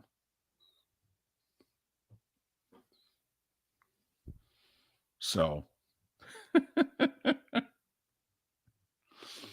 the beautiful thing also about doing a show which caters to the state of Florida is there's, so many people from elsewhere in the state of Florida. Like, Mark, if we did the show in Michigan, I mean, it'd be one of 6 teams winning a title. It'd be Michigan, Michigan State, and the 4 pro sports teams. I mean, that'd be it. But when you're in Florida and 75% of the state's from somewhere else, I'm getting my phone's blowing up from texts from people. We have a DC sports fan, Jonathan. He texts me. He goes, "Oh, Caps winning the Cup 5 years ago." And I'm like, "Over the Nats?" And he goes, "Oh, yeah." This one will warm Felipe's heart. Browns playoff win over the Steelers in Pittsburgh. LeBron's block was great, but who cares about basketball? Wow. Beating an old Big Ben over a 52-year drought? Okay.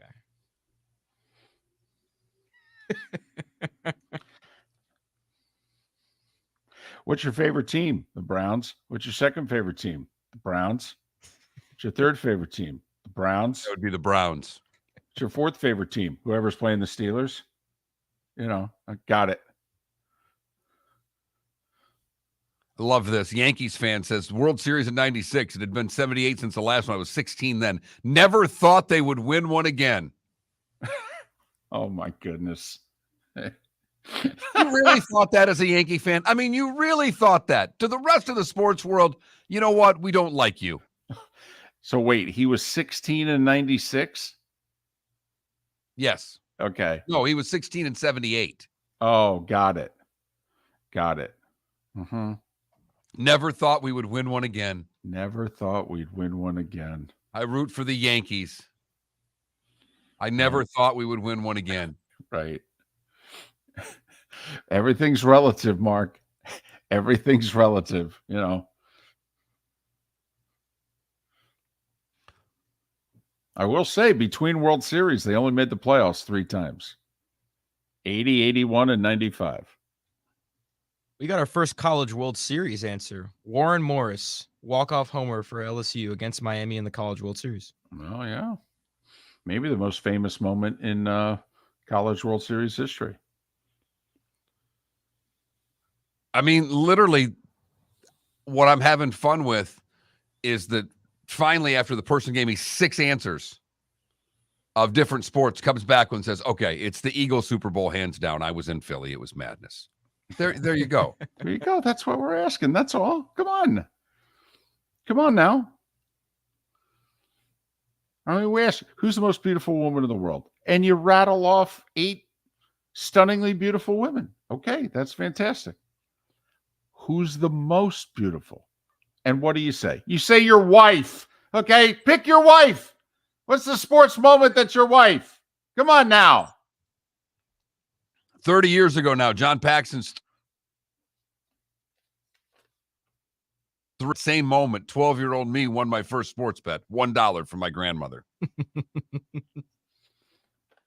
We had Hops in our Twitch chat room, threw that out there also early on. And I loved how he said, you know, that was our first three-peat. Oh, okay. All right.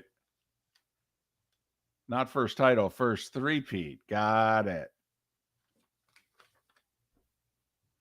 So 21,000 is the number, your greatest sports moment in honor of the Rangers winning the Stanley Cup 29 years ago today, bringing one David Moulton to tears. Yep. That's my number one. That just takes a commercial for me. It takes the first title in 54 years for it to happen to David. Bill's a big hockey fan. He said Bobby Orr's dramatic goal to win the cup in 70 for the Bruins because it had been a long time. I think the Bruins hadn't won it since World War II.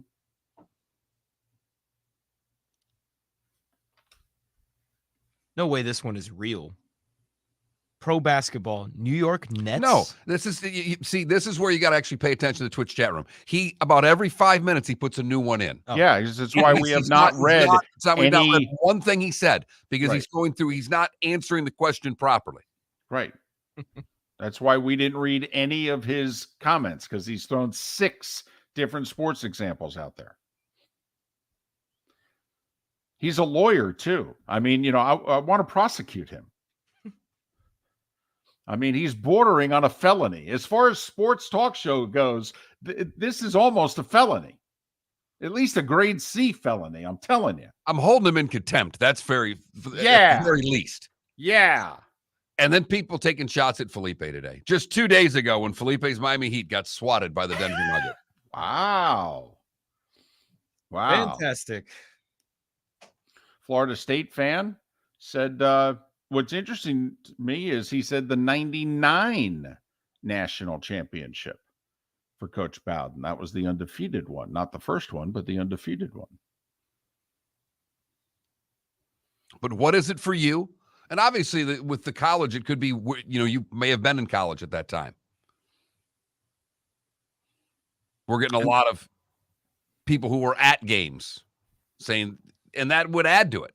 If you're actually attended a certain game, it's going to hold itself in higher regard than maybe watching one on the tube. So that's all. We do a segment at the end of the show, at the end of our 4-hour show in the 239 that those along the network don't get, our bonus hour. And it's called Today Was the Day When. And it's basically a this day in history for sports and music and history. And so for me, this is my number one 29 years ago tonight moment as a sports fan. And I just thought, you know, what's it for you? Like I texted a couple buddies last night. I said, tomorrow, 29 years, ... They knew exactly what I was talking about. I will say it helps since they haven't won one since. You know, you do the math and you go, oh, yeah, gotcha.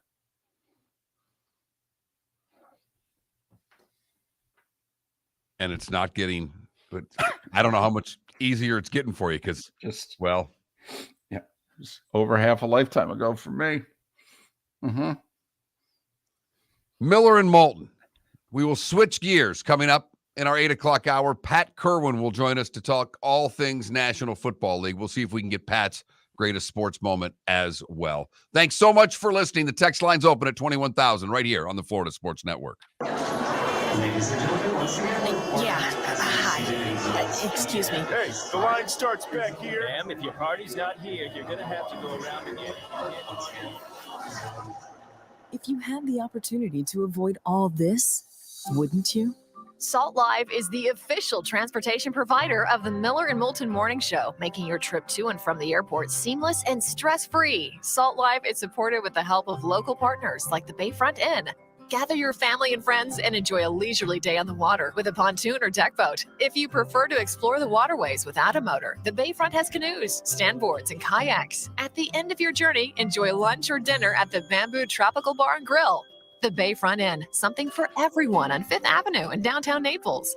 BayfrontInNaples.com. When you need a ride, book with Salt Live Transportation, 308-8686, or book on saltlivetransportation.com. Located on the East Trail, locally owned Naples Tiki Bar and Grill is an outdoor eatery next to the Hitching Post Shopping Center. Island-inspired food with a true tiki theme. The best place in Naples to enjoy the beautiful weather in Southwest Florida. The Naples Tiki Bar and Grill offers a great menu for dine-in or takeout. Enjoy our famous pulled pork, huge burgers, and tiki bar cocktails. Don't miss happy hour every day from 3 to 6 and live music 7 days a week. See you soon at the Naples Tiki Bar and Grill, 11498 Tamiami Trail East. Hello, friends and family of Southwest Florida. Are you looking to tap into the electric vehicle market? Well, look no further because we here at Southwest Florida Golf Carts have just what you need. E-bikes, golf carts, LSVs, scooters, and more. Come down and talk with one of our experienced sales reps, have a soda and a smile, and you could be cruising the streets in your new EV today. Stop by the store or visit our website at flgolfcarts.com and enter for a chance to win $100 off your next purchase by answering John's monthly sports question. Miller and Moulton here for the Clutch Vodka Play of the Day. Mark, remember Nick Charles, Fred Hickman, the CNN Play of the Day? Yeah, CNN did a nightly sports show. That was a while ago. Yes, it was. Just work with me. Everyone liked the pod, the Play of the Day. So how about we have the Clutch Vodka Play of the Day? Sounds good. Fun. Smooth. Like Clutch Vodka. Listen weekday mornings for the Clutch Vodka Play of the Day. That's Clutch with a K. David Moulton for Napa, Napa Auto Parts, and Napa Filters. Insist on Napa Filters for your vehicles, or if you're a do-it-yourselfer, only buy Napa Filters. Napa has a filter for almost anything on earth that moves, whether it's motorcycles, foreign and domestic cars, vans, SUVs, earth-moving equipment. You get the idea. Napa Auto Parts, Napa Filters. Insist on them for your vehicles, or if you're a do-it-yourselfer, only buy Napa Filters. You are listening to Miller and Moulton on the Florida Sports Network. I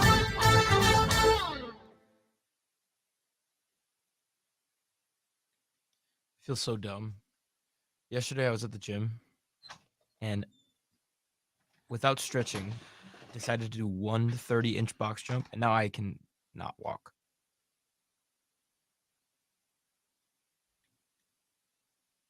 Stretch before you work out. Good morning, Pat. Pat? Well, he might have put the phone down. Yeah. He's been on there a while.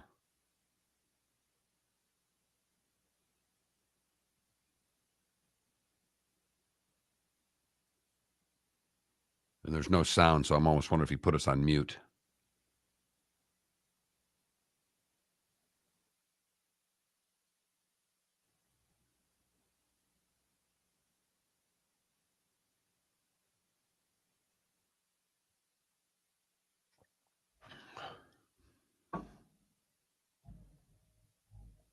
Why did you mute him? What? Oh, they muted. Yeah, Pat muted himself. He's there.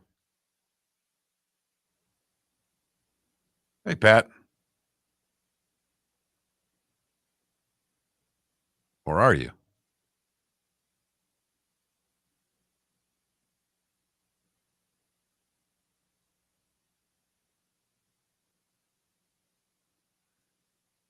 Are you texting him, David? Okay, you're.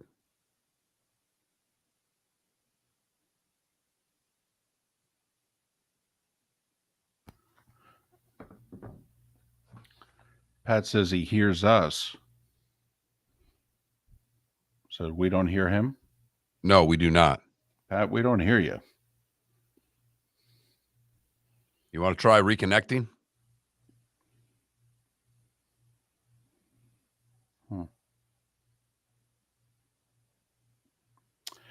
I don't know, Pat, if you need. Yeah.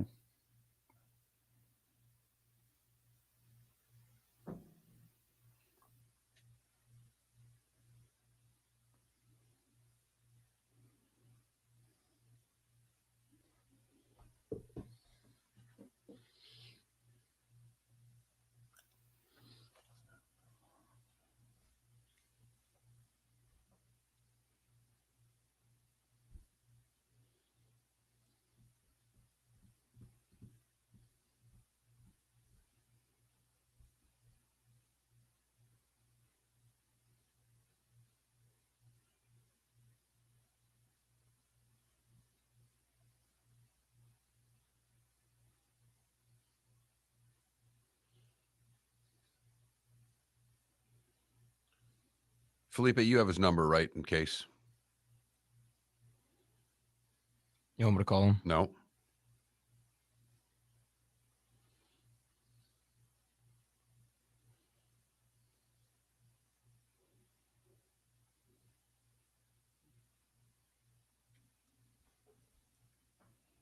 $30.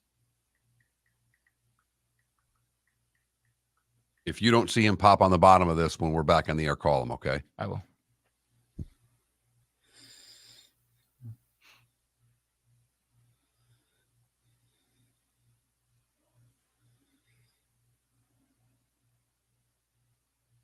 $10.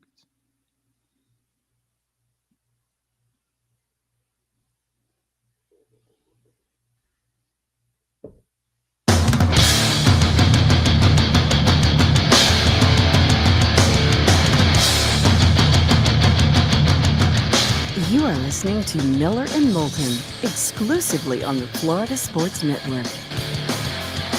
And now, here's Mark Miller and David Moulton. It is the third and final hour of Miller and Moulton along the network in Lake City and surrounding areas, Tampa, St. Pete, Port Charlotte, and Venice. The bonus hour for the 239 is merely an hour away. Miller and Moulton, the Florida Sports Network, floridasportsnetwork.com. Vegas winning the Stanley Cup. First pro sports title, if you don't count the WNBA's Aces title in Las Vegas sports history. And it's the anniversary of my favorite hockey team winning the cup. It's my greatest moment as a fan. We've been asking you your number one moment in your sports fandom. Number one, by the way. That's one, singular. What is it? Text it in 21,000 or chime in on twitch.tv/Miller and Moulton. Pat Kirwan may be our number one guest of all time. He has been with us a very long time. He of NFL Radio's Moving the Chains and also CBS's NFL Today show. Brought to us courtesy of Pinchers, Tampa to Key West, all points in between Pinchers because you can't fake fresh. Pat, good morning. Good morning. Do you hear me? We can. Yes. I've been listening to you guys and ready to answer your greatest sport moment question. Go for it. I have two of them. One is that Ranger game you're talking about. I was not a hockey fan, but my neighbor was an older gentleman in his 80s. Wife was passed away. Kids were gone. A Ranger fan his whole life. And as they won, I realized he's home alone in his house, as always, with no one to celebrate. I got all of my kids, my wife, and we got all pots and pans, barged in his front door and smashed them for about 8 minutes. And he thought it was the greatest hockey moment of his life, and he shared it with a bunch of idiots named the Kirwans. So that's one of them. And of course, when you're me and I was in college, Joe Namath and winning the Super Bowl, nothing will ever top it. Did that make you fall in love with the Jets? Well, I love the AFL because I love mad bombing football. I thought the NFL football was boring. I thought everybody was 3 yards in a cloud of dust, and I couldn't wait for the games to be over. Along came the AFL and all the mad bombers and the innovative offenses, and for then Joe to guarantee the win. And then I became friends with Joe later, obviously, but it was a defining moment to me about what kind of coach I was going to be. We weren't going to sit back and just grind it out. Do you have a moment? Well, so I guess the Jets winning is, as a fan, you spent what, quarter century working in NFL, teams and front offices. Just curious, as in your professional life, what's your best win? Well, it was a regular season game, but it was the weekend after Dennis Byrd broke his neck and was paralyzed. We went up to Buffalo with Brownie Nagel, and there was no way we could lose that game. And then when we beat them, to bring the ball to Dennis was awesome. Wow. Gives us chills. Pat Kirwan joining us once again, courtesy of Pinchers, Tampa to Key West, all points in between Pinchers, because you can't fake fresh. So, Pat, what do you make out of, everybody's have mini camps going on right now. What do you take much out of this? Is this just more worried about injuries? What do you worry about this time of year? Well, I don't worry about the holdouts. I just fine them and be nice about it.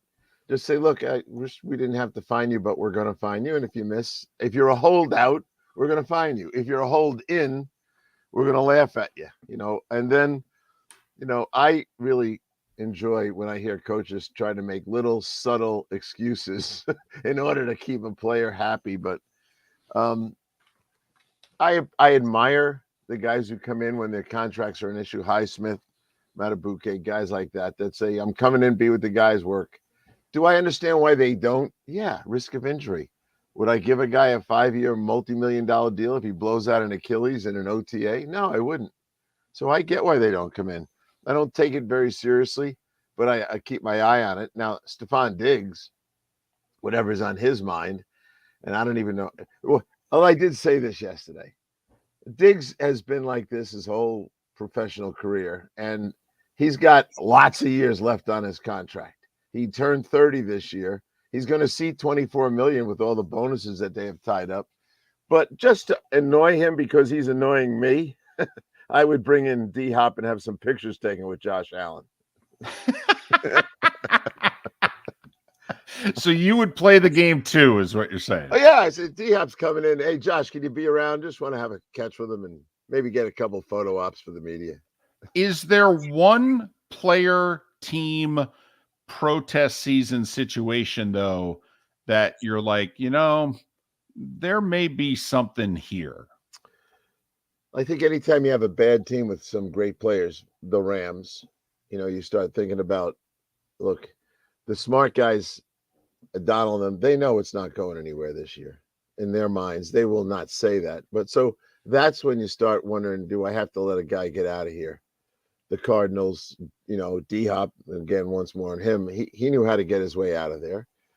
So those kind of things concern me. A really good football teams, especially young Detroit with the coach, they're all excited. They're all going to show up. They're all going to be part of it. But when you have a team that's on the downslide and they have a star or two that are older and they know this could be the end of my career, waiting to rebuild this thing, that's when there's a danger signal. Pat, are you already saying that the Rams are a team you're not very high on? I mean, this wasn't just a one-year blip, but everything was hurt. Everybody was banged up last year, and Stafford's back, and they're not going to contend, because it sounds to me like you're not very high on the Rams. I know it's just mid-June. Well, you provoked me to ask you, are you high on the Rams? Because I haven't found one guy on my show yet. Even the Ram fans are a little nervous about it. Now, you look at their offensive line. That's what I'm working on today, their offensive line. And, it's not great.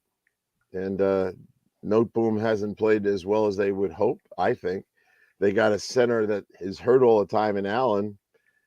They don't have the money to have quality backups. That's the problem. When you blow out your cap, you really, where you see it is, they'll keep paying Aaron Donald as long as he's willing to play. But the money you need to have veteran backups. I was doing a team yesterday that was awesome. Their backup list was ridiculous. They are loaded with backups. Oh, it's Pittsburgh. Because of what they did, they got guys Moore, Herbig, Dotson. They've got about 4 veterans that are real players sitting in the wings waiting for an injury to get their chance to play now. So that's not the case with the Rams.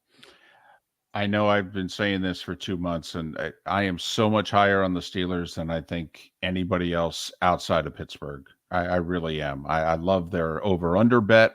I think the Steelers are making the playoffs. I think they're going to win double-digit games.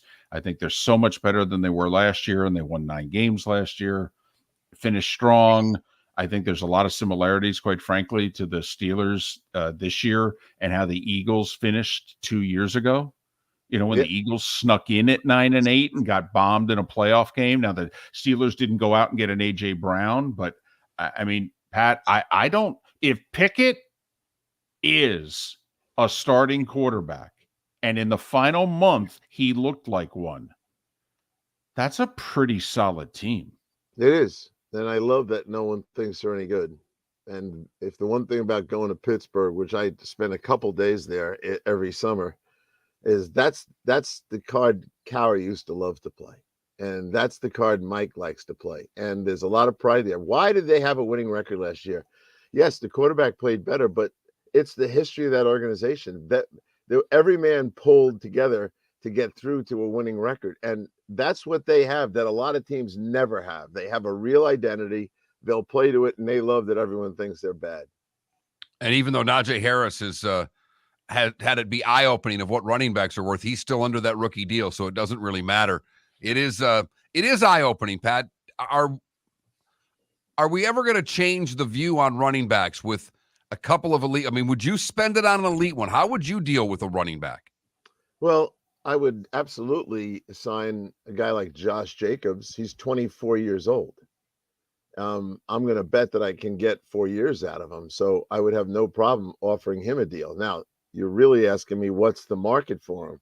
It's not Christian McCaffrey's money. And by the way, I don't think Christian McCaffrey would get that money if he was up for a contract right now. So he got it when the getting was good, but that's not the market. The market now for the best ones will be $12 million a year. Yeah, but how come?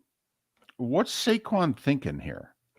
I mean, if reports are true, and maybe the Giants are playing the media game, and maybe the Giants haven't offered as much as has been reported, but they didn't try to get Jones on the cheap, and the owner loves Saquon. So I think the Giants have offered Saquon what's been reported. I think they offered him $13 million a year, which would make him the 3rd highest paid running back in the league. Saquon's not dumb, Pat. Look at the market. The market is getting worse every day. How could Saquon think the Giants' offer is going to get better? Well, I don't know that I would. Here's what I think. I think the emotions got involved in this one, and he does believe he deserves what McCaffrey has. So that was really where he was going. And they set him straight, we're not doing that. I believe that they would have paid him $12 million. I got enough insight over there to know they would have paid him $12 million a year, and I think they would have done a 3-year 12 per, and he didn't want it. And I wonder, and this is what I don't know, and I could find out, is it still on the table? Because his stubbornness is now his biggest problem. The world he wanted to go to doesn't exist anymore, so he's emotions in it, and he and Josh should be signing. Especially Josh should be signing that tender now. Do not lose your $10 million and land up on the street where maybe no one's going to pay you more than 7 or 8. What do you think? Why isn't Cook signed yet? Well, that's what I was just going to ask, Pat. What's Dalvin Cook going to get? Well, I think he'd like his 10. Would I offer him 10 if I was Miami? I would offer him 7 with $3 million of incentives. That are probably easy to earn, but I would not offer him the 10. I don't have to. And I do think, last thing I'd say, this may be the first time a year from now we look back and realize that the franchise tag went down. I don't think that's ever happened to any position, but it might go down because the average of the top 5 guys is going down. We've got 30 seconds. Is there another position that you think is going to become the running back position? Because we've seen wide receiver and defensive tackles explode. Do you think another one's going to become running backs? It could, well, people still cherish an old time safety that's been around for a long time, but the safety money isn't what it was. Linebackers, we all know the inside linebackers. That's the reason you never see inside linebackers being tagged. They can't tag them. They don't want to pay them like that. So you'll see good linebackers come free. Pat Kirwan, NFL Radio's Moving the Chains, brought to you by Pinchers. Located on the East Trail, locally owned Naples Tiki Bar and Grill is an outdoor eatery next to the Hitching Post Shopping Center. Island-inspired food with a true tiki theme. The best place in Naples to enjoy the beautiful weather in Southwest Florida. The Naples Tiki Bar and Grill offers a great menu for dine-in or takeout. Enjoy our famous pulled pork, huge burgers, and tiki bar cocktails. Don't miss happy hour every day from 3 to 6 and live music 7 days a week. See you soon at the Naples Tiki Bar and Grill, 11498 Tamiami Trail East. Miller and Moulton here for the Clutch Vodka Play of the Day. Mark, remember Nick Charles, Fred Hickman, the CNN Play of the Day? Yeah, CNN did a nightly sports show. That was a while ago. Yes, it was. Just work with me. Everyone liked the pod, the Play of the Day. So how about we have the Clutch Vodka Play of the Day? Sounds good. Fun. Smooth. Like Clutch Vodka. Listen weekday mornings for the Clutch Vodka Play of the Day. That's Clutch with a K. David Moulton for Napa, Napa Auto Parts, and Napa Filters. Insist on Napa Filters for your vehicles, or if you're a do-it-yourselfer, only buy Napa Filters. Napa has a filter for almost anything on earth that moves, whether it's motorcycles, foreign and domestic cars, vans, SUVs, earth-moving equipment. You get the idea. Napa Auto Parts, Napa Filters. Insist on them for your vehicles, or if you're a do-it-yourselfer, only buy Napa Filters. Hello, friends and family of Southwest Florida. Are you looking to tap into the electric vehicle market? Well, look no further, because we here at Southwest Florida Golf Carts have just what you need. E-bikes, golf carts, LSVs, scooters, and more. Come down and talk with one of our experienced sales reps, have a soda and a smile, and you could be cruising the streets in your new EV today. Stop by the store or visit our website at flgolfcarts.com and enter for a chance to win $100 off your next purchase by answering John's monthly sports question. You were listening to Miller and Moulton on the Florida Sports Network.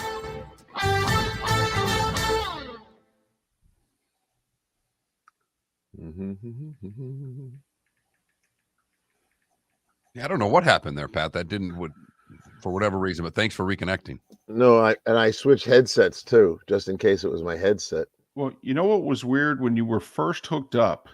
Okay, there was that, like line across you, like something was turned off. And when you reconnected here now, your little face circle doesn't have that line through it. Yeah, the devices didn't connect for whatever reason. So I don't see that. What I usually just see is Felipe sits in the bottom box. And I don't see him today, but yeah, I don't know what it was. But I saw Mark with his fingers crossed when we started the segment. You're introducing me, and Mark's over there going, "Oh crap, this better go."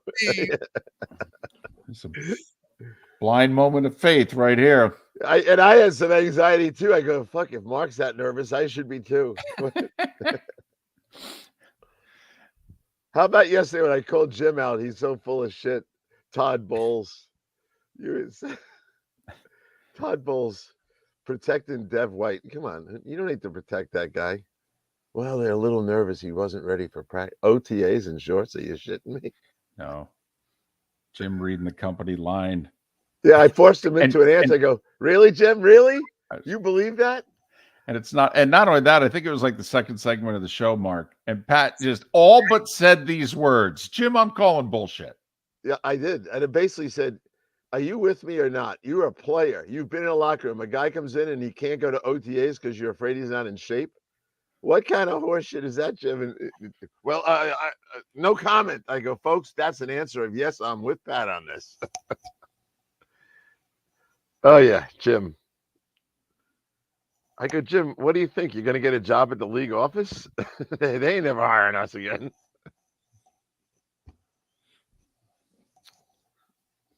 Oh. You know, Well, I'm Pat. going down to Florida tomorrow. I'll be back down there again. Oh, cool. Oh, it was a great game. I was so glad I got down there for those 2 games. Well, the Friday game sounded well, and even 1-0 Wednesday. I mean, they're all tense and tight, and the atmosphere looked amazing.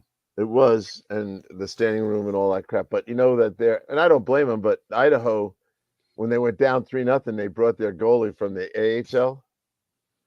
They brought the next goalie up, and then our guys put 4 on him. I loved it. Oh yes, it was quite entertaining. Craig was running around like a lunatic. I knew he was in great spirits. At the end of the first period, 2-0. He came up through the bar where I always sit. Now he never does that. No, he wanted to see fans and he wanted to shake hands. I was like, "Oh man, it's only 2-0. Calm down."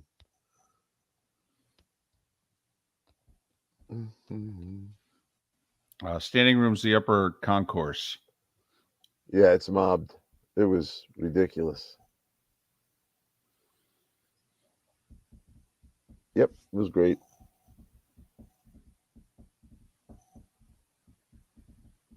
There's a little old lady that sits right near me. She's apparently been to every Everblades game at home ever. She comes with a walker now, and her children, who are also in their 50s, get her in her seat. It was just fun to watch her. I always give her a little hug at the end of it. She sits by your seats? Right by him, down below. She's on the ice on like row 2, but she's right near me, and I can tell she's been a fan forever because she still has her Blades jacket is by Starter. It's like an original. It's an original from 1989 or something. And she's really quite passionate. I just get a kick out of it. I mean, guys driving pickup trucks that are making $50,000 a year can't be going to the Panther games and all that stuff. But what they're able to do and watch hockey with their kids, and I see a lot of the guys Brady plays with at the games. So those guys get a chance to see a lot of hockey besides playing hockey, which is always good. We're coming back here.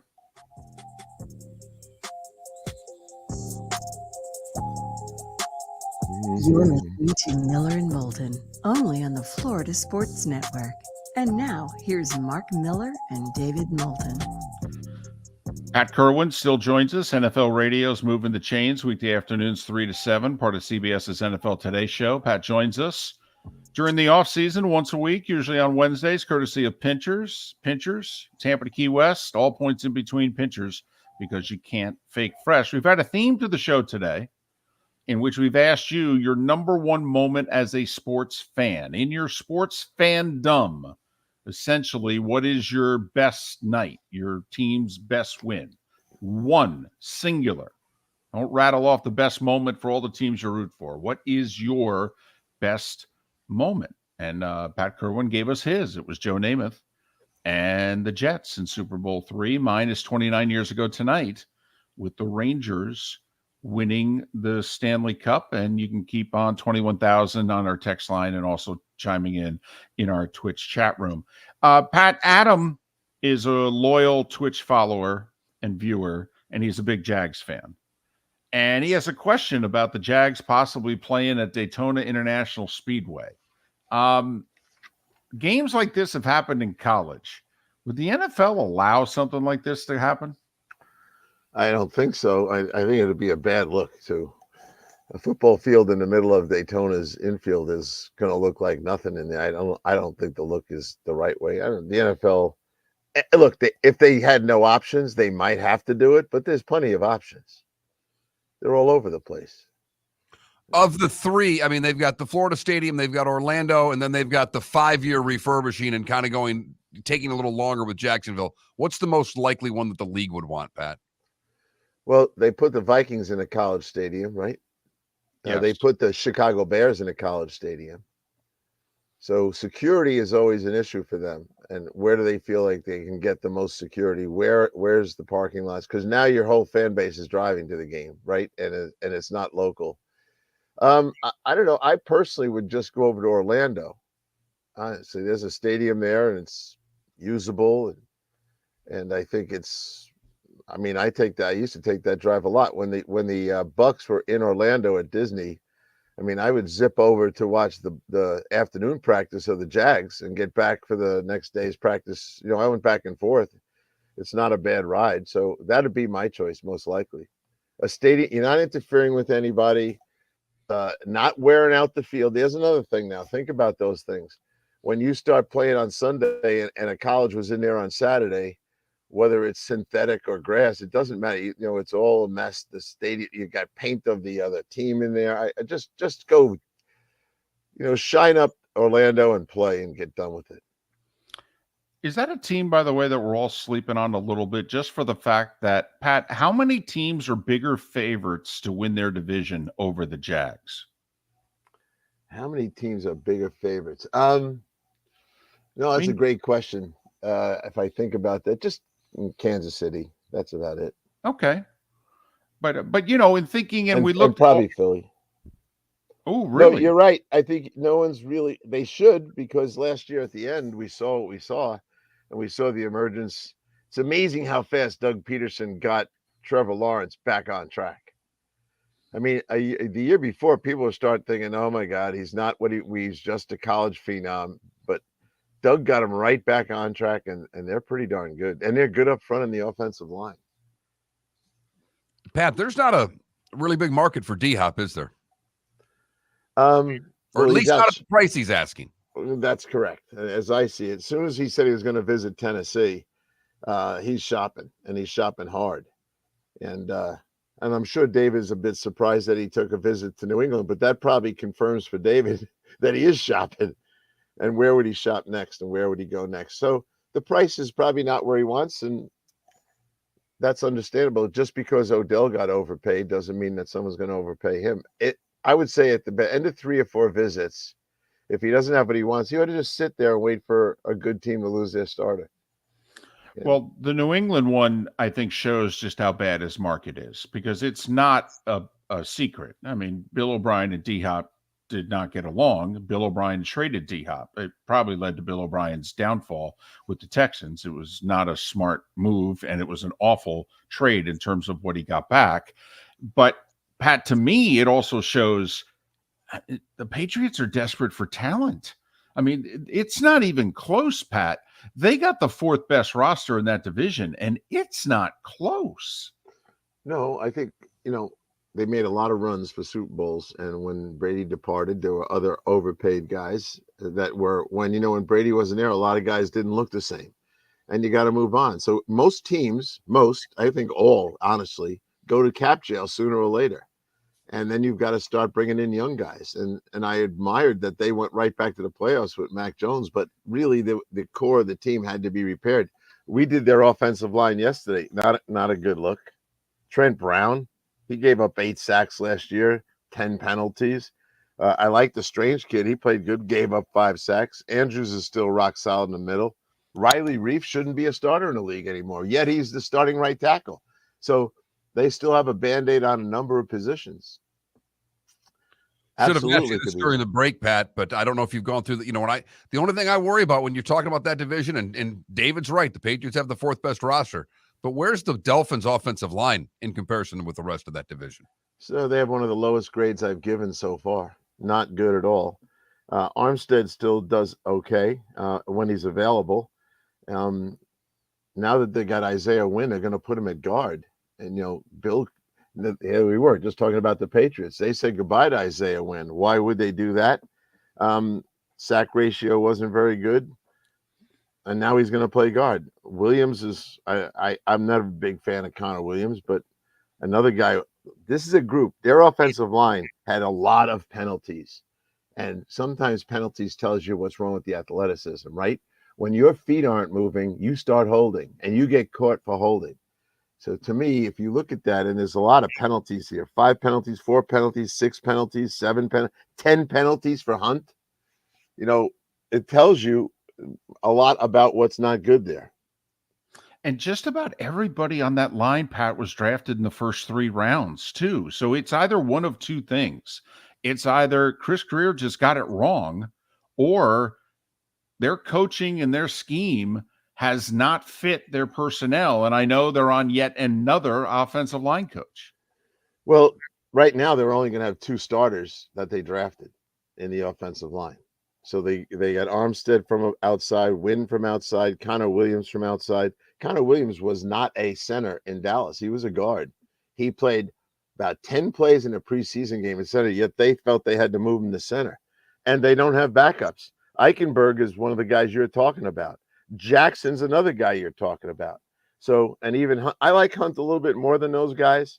I mean, his sack ratio is very impressive. 728 pass plays, 3 sacks. That's a sack every 243 pass plays. I could live with that. But you're right. So when you slide him off the starting field like Eichenberg, you got to add that in as even more of an indictment of where they are with that. I've got about 30 seconds. How much, if McDaniel stays true to his word, he came out, he self-scouted himself. He said, I did 2 things badly. 1, I didn't run the ball enough. We ran the ball effectively, and I got away from the running game all the time. And B, I got to get the plays in faster. Okay, if he stays to his word and they run the ball more, they averaged 4.7 yards a carry last year. Do you think running it more helps the line? It always helps an offensive line because that's what they want to do first and foremost. They like to run block. And they've got some guys that are fairly big maulers, if you will. But the play calling is him. He needs someone that's holding him in checks and balances. So if he tells us there's a guy in the booth that can override me right now, call him an OC if you want, but someone that's going to hold him, because most of these coaches gravitate right back to what they are. And if he says I'm a passing guy, then he's stuck, under the moment. You got to run the ball to protect the quarterback, period. Pat, as always, thanks for your time. We'll do it again next week. I look forward to it. Enjoy your weekend, fellas. He's Pat Kirwan, NFL Radio's Moving the Chain, CBS Sports NFL Today show, and he joins us courtesy of Pinchers, with locations from Tampa to Key West. Pinchers, where you cannot fake fresh. Seth Everett's in the On Deck Circle. He's next right here, Miller and Moulton, the Florida Sports Network. Miller and Moulton here for the Clutch Vodka Play of the Day. Mark, remember Nick Charles, Fred Hickman, the CNN Play of the Day? Yeah, CNN did a nightly sports show. That was a while ago. Yes, it was. Just work with me. Everyone liked the pod, the Play of the Day. So how about we have the Clutch Vodka Play of the Day? Sounds good. Fun. Smooth. Like Clutch Vodka. Listen weekday mornings for the Clutch Vodka Play of the Day. That's Clutch with a K. David Moulton for Napa, Napa Auto Parts, and Napa Filters. Insist on Napa filters for your vehicles, or if you're a do-it-yourselfer, only buy Napa filters. Napa has a filter for almost anything on earth that moves, whether it's motorcycles, foreign and domestic cars, vans, SUVs, earth-moving equipment. You get the idea. Napa Auto Parts, Napa filters. Insist on them for your vehicles, or if you're a do-it-yourselfer, only buy Napa filters. Ladies and gentlemen, once again. Hi. Excuse me. Hey, the line starts back here. Ma'am, if your party's not here, you're going to have to go around again. If you had the opportunity to avoid all this, wouldn't you? Salt Live is the official transportation provider of the Miller and Moulton Morning Show, making your trip to and from the airport seamless and stress-free. Salt Live is supported with the help of local partners like the Bayfront Inn. Gather your family and friends and enjoy a leisurely day on the water with a pontoon or deck boat. If you prefer to explore the waterways without a motor, the Bayfront has canoes, standboards, and kayaks. At the end of your journey, enjoy lunch or dinner at the Bamboo Tropical Bar and Grill. The Bayfront Inn, something for everyone on 5th Avenue in downtown Naples. BayfrontInNaples.com. When you need a ride, book with Salt Life Transportation, 308-8686, or book on saltlifetransportation.com.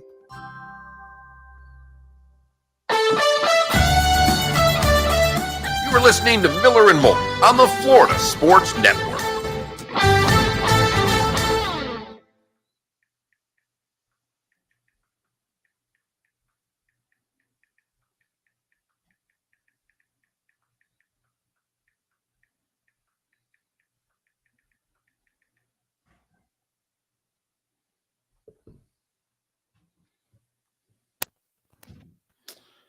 Well, Hops, if you get Sirius XM, you could.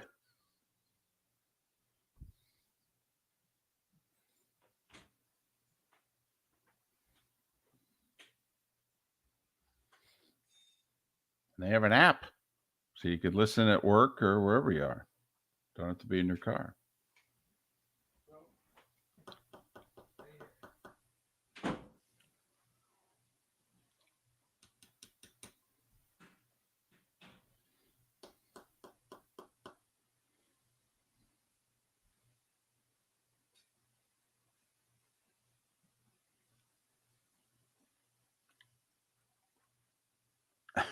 No problem, Adam.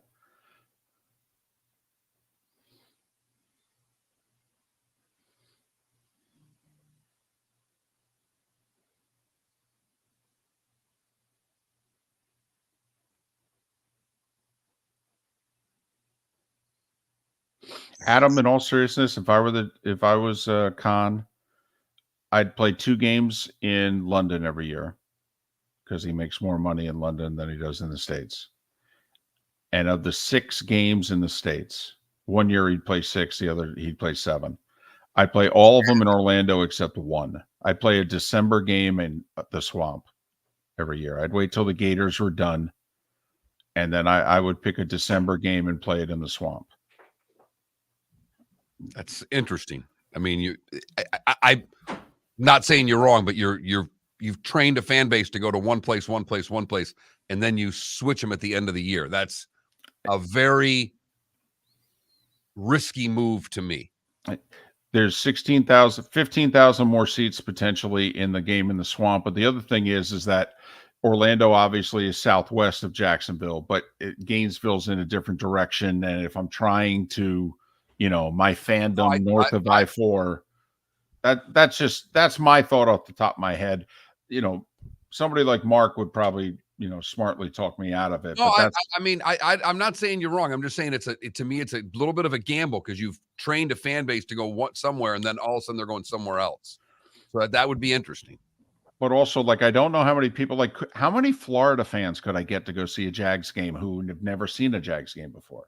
It's about an hour 40 back roads, hour 45 to go see a Jags game. But, college fans oftentimes are not pro fans. It's another reason why I'd do it. I'd try to, get a few Gator fans to maybe become Jags fans. Problem is, you do it in December, you miss out on every student that's there. Yeah, that's true. Hi, Seth. Hey. How are you guys? Good. Pretty good. How are you? I'm okay. Juggling a little bit. The my better half, the brains of my operation, is in Las Vegas of all places. What's she doing there? She has a licensing show every week around this time. She go to the hockey game last night? She didn't go, but she could look out of her hotel room and see the arena. So she was in the midst of it. We have not had our conversation because she texted me that she was back in her room at 2 our time. So she didn't stay out too late. Well, I don't know what she did. That's what she told you. Well, who knows? I'm sure she was very well behaved. Right. Sure. I thought it was cool that of all the days that you're going to be in Vegas when they win their first championship, be in Vegas. Right. Cool. It was a nice ceremony. We at what was it? 6-1. 6-1. I called. We were done. We were done. Yeah, I didn't. Out. No, we tuned back in for the end. They gave Keith Jones a nice send off on TNT. That was cool. Keith's, I'm a huge fan. You know what's funny? They were like singing his praises like crazy late in game 3, and he literally said, "Am I dying?" Well, he here we go. Oh, sorry.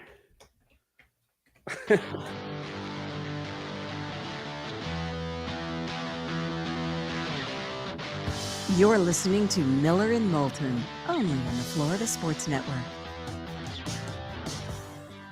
22 minutes before the hour is up. Our final segment along the network in Lake City and surrounding areas, Tampa, St. Pete, Port Charlotte, and Venice. The bonus hour awaits for those in the 239 at the top of the hour. Seth Everett's kind enough to join us at this day and time, damn near every week for a dozen years now. Seth, Sports with Friends Hall of Justice, 2 terrific podcasts. He does a bunch of others, not so good. You can follow him on Twitter at Seth_Everett, Seth_Everett. How are you? I'm good. How are you guys? We're doing well. Good show so far? Well, actually, yes. We've had a theme. Yeah, I heard. Okay, so, okay, as a sports fan. No, as a sports fan. As a sports fan, right. Right. You and for those that don't know, okay, the theme of the show is the greatest moment of my sports fandom happened 29 years ago tonight. The Rangers won the Stanley Cup. Seth hates the Rangers. He would light them on fire individually if he could. Okay, all with the exception of Adam Fox. Okay, and so Seth, who is a diehard Devils fan, okay, and we don't really know who the other teams are that you root for, but we're curious as a fan, not a media member, not what you've been at, as a fan, right? What's the greatest day, night of your sports fandom? It would probably have to be a Sunday night in May 1988. The Devils were tied with the Rangers. And they had never made the playoffs in their history. And they had a regular season game, the season finale in Chicago, and they needed a win, a tie, and the Rangers won the tiebreaker. So a tie, and they didn't get in. They needed a win, and they pulled their goalie at overtime. I'd never seen that before, ever.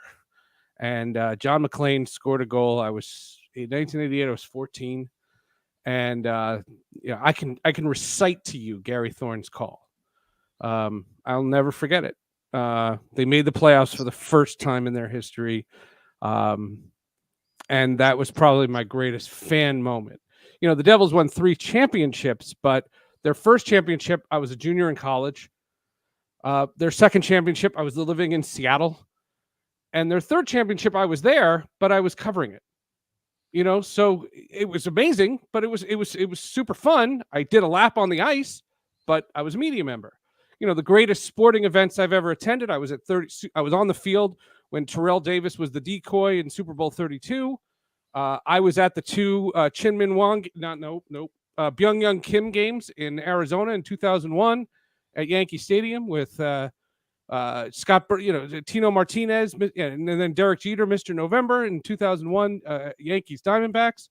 I've seen some amazing moments in person, but as a fan, I would have to say that Sunday night in our guest room in Marlboro, New Jersey, 14 years old, watching, takes a shot, saved by Payne, rebound, score! John McClain, the overtime goal. The Devils make the playoffs for the first time in their history. I can recite the whole thing. Sorella takes a shot, saved by Payne. By the way, when you ran into Gary Thorne later in your professional life, did you keep that in on the inside, or did that just blurt out? Totally. And I've been trying to get a turtle come out of his shell. I've spoken to him like 6 times in the last year, trying to get him to do Sports with Friends.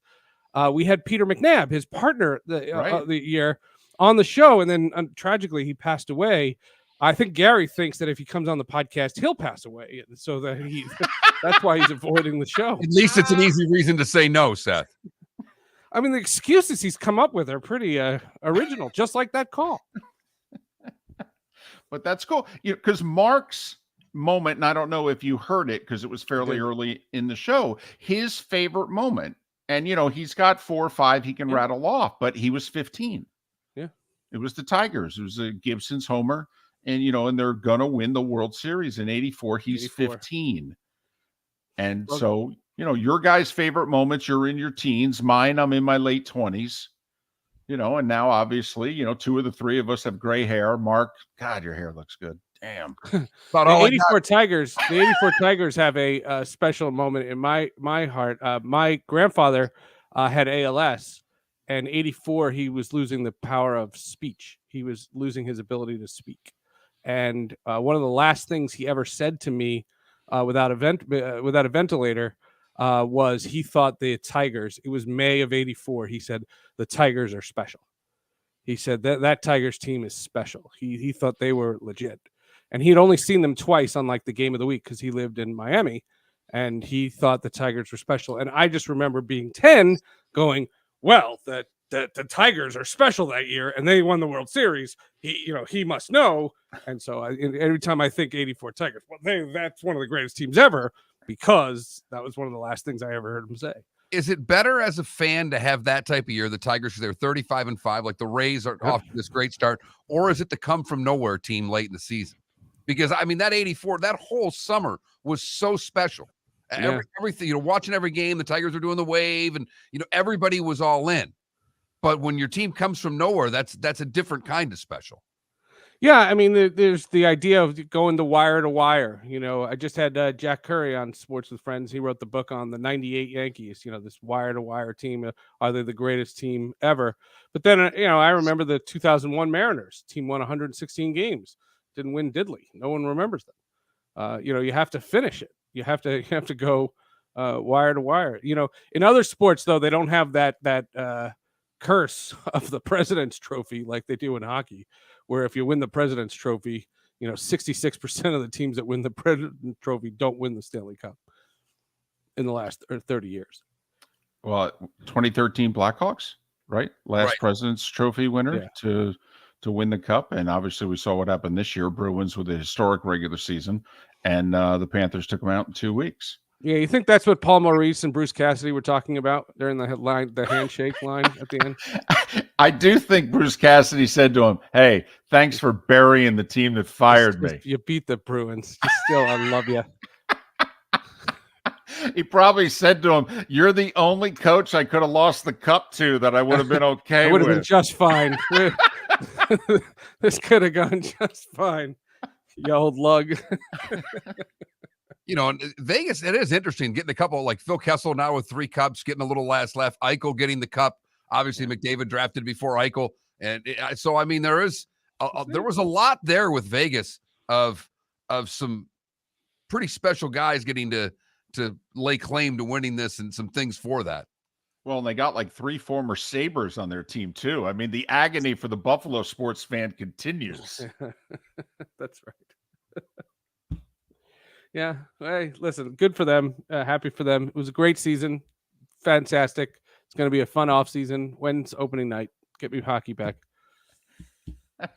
Not for a while, unfortunately. Not for a while. Seth Everett, Sports with Friends Hall of Justice. Follow him on Twitter at Seth_Everett. Also, Vegas got a baseball team yesterday. Yeah, they did. And they had a great moment in Oakland. That was a fantastic 27,000 people filled that building, just demanding that the owner sell the team. That is a tremendous show of the power of social media, the power of community. I thought it was wonderful. A buddy of mine who I just had on Sports with Friends, Damon Bruce, he did a bunch of live videos from there. And I thought the whole event was very well done. And the word cluster blank comes to mind when it comes to that franchise. And yes, ironic that they to get that stadium filled and built in Vegas. Well, I mean, it's the power better of than Tempe, Arizona did. So, but it shows you how little the fan matters. They brought out big numbers, sell the team, and at the end of the day, the team's moving to Vegas. The fan doesn't matter, Seth. No. But I thought it was a great epitaph. I thought it was a great moment. If you're an Oakland A's fan and you're just you're not frustrated because of last night. You're frustrated because of the whole last 10 years. And your philosophy of this whole thing is, you wanted to have You wanted to have just one moment where you felt some pride, and you got it. I will say the mayor said something interesting last night. She had not revealed this, that she thought they were days away from apparently a monster deal. Like she said, it would have been between 12 and 18 billion. That it would have been, that literally the stadium would have been a very small part of it, down by that railroad project, whatever section of the city they were going to move it to. Okay. And she said, I literally thought we were days away. And the phone rang and he's telling me, yeah, we're in Vegas. And she goes, and that's why I basically said, well, I'm done with you. Yeah. Yeah. Oh, well. Now fix Tampa. Yeah, no doubt. No doubt. Well, we asked the question, what if the Saudis came in, offered Sternberg $3 billion, bought the team, and they'll build a stadium in Tampa? If you're a Rays fan, that's the whole theme of Sports with Friends this week. Where do you draw the line? What's the issue? When does it cross over? Are all the people, once all the dust settles with that PGA Live thing, are you going to watch? Are you a golf watcher that's not going to watch because you're morally offended? If you are, that's your right. That is totally your right. You do not have to watch this stuff anymore. And if you are offended by the team that owns Manchester City, you don't have to watch them either. And 15 transaction violations, you don't have to watch them either. If it bothers you, if you don't want to watch Russian players in the tennis tour, you don't have to. There's so much you can protest if you want to. It's up to you. Every fan makes their own personal choice. How long before that investment funds in one of the four major sports in the U.S. in your estimation, Seth? Just a matter of time. NBA first, probably. NBA first. They can buy up to 20% right now. The league rules allowed. No, you can't have a majority interest, but you can own up to 20%. I will say we had David Sampson on the show yesterday, Seth, and he said something that corresponds with what the three of us have talked about a lot. He thinks the demise of the regional cable channels is actually going to bring in Saudi investment. Like he mentioned the Bulls and the Wizards. They have to prop up their regional cable channel. I thought that was interesting. Yeah, I mean, the argument is in both those markets, they like their networks. They're not going bankrupt. And so this idea that Major League Baseball wants to take them all in-house, half the league is going to say, screw you. Like, no chance. That's not happening. And, that's a fight amongst the teams. That's a fight amongst the owners. The story this week is 5 more Bally's teams may lose their rights by the end of the month. If that's true, then if you see all of that, then ultimately we're going to be in a position where baseball's going to get 15 of the 30, and once they have 15, they're going to ask for the other 15, and they're not going to get it. Who are the 5, by the way? Oh, I don't have that in front of me. All right. Does the dog have? Sorry. That's all right. Just perfect timing. Trunk's getting picked up right in this little window. What kind of dog? What kind of dog? Yeah. A small. He's over here. You want him? Hold on. No. I just want we're radio. I want you to tell us what kind of dog. A Havanese, he said. There. Gotcha. And now we get a look at the dog. If you're on Twitch, you get to see the dog, and the dog. We may see the dog bark on camera. Yeah, can you do that into the microphone? Yeah, do it in the microphone. That's good. Here, lick this. You don't like the Rangers? How do you feel about the Rangers there? No. All right, Sports with Friends, all adjusted. Boy, we have just derailed this segment. Well, not we. Yeah, just me. What's the dog's name? Oso. O-S-O. Yeah, because he looks like a little panda bear, and Oso means bear. He's Havanese from Cuba. I can't believe you didn't call it like, John McClane or Brodeur or something like that. Or Kal-El. That would have been cool. Sports with Friends. What do you got, Seth? Ian O'Connor on the PGA Live thing and all of what we were talking about before my dog started barking. He doesn't bark on the podcast. We named a cat Ranger, in honor of winning the cup. Yeah. She wanted a cat. I got to name it. So I named it. Cool. Right on.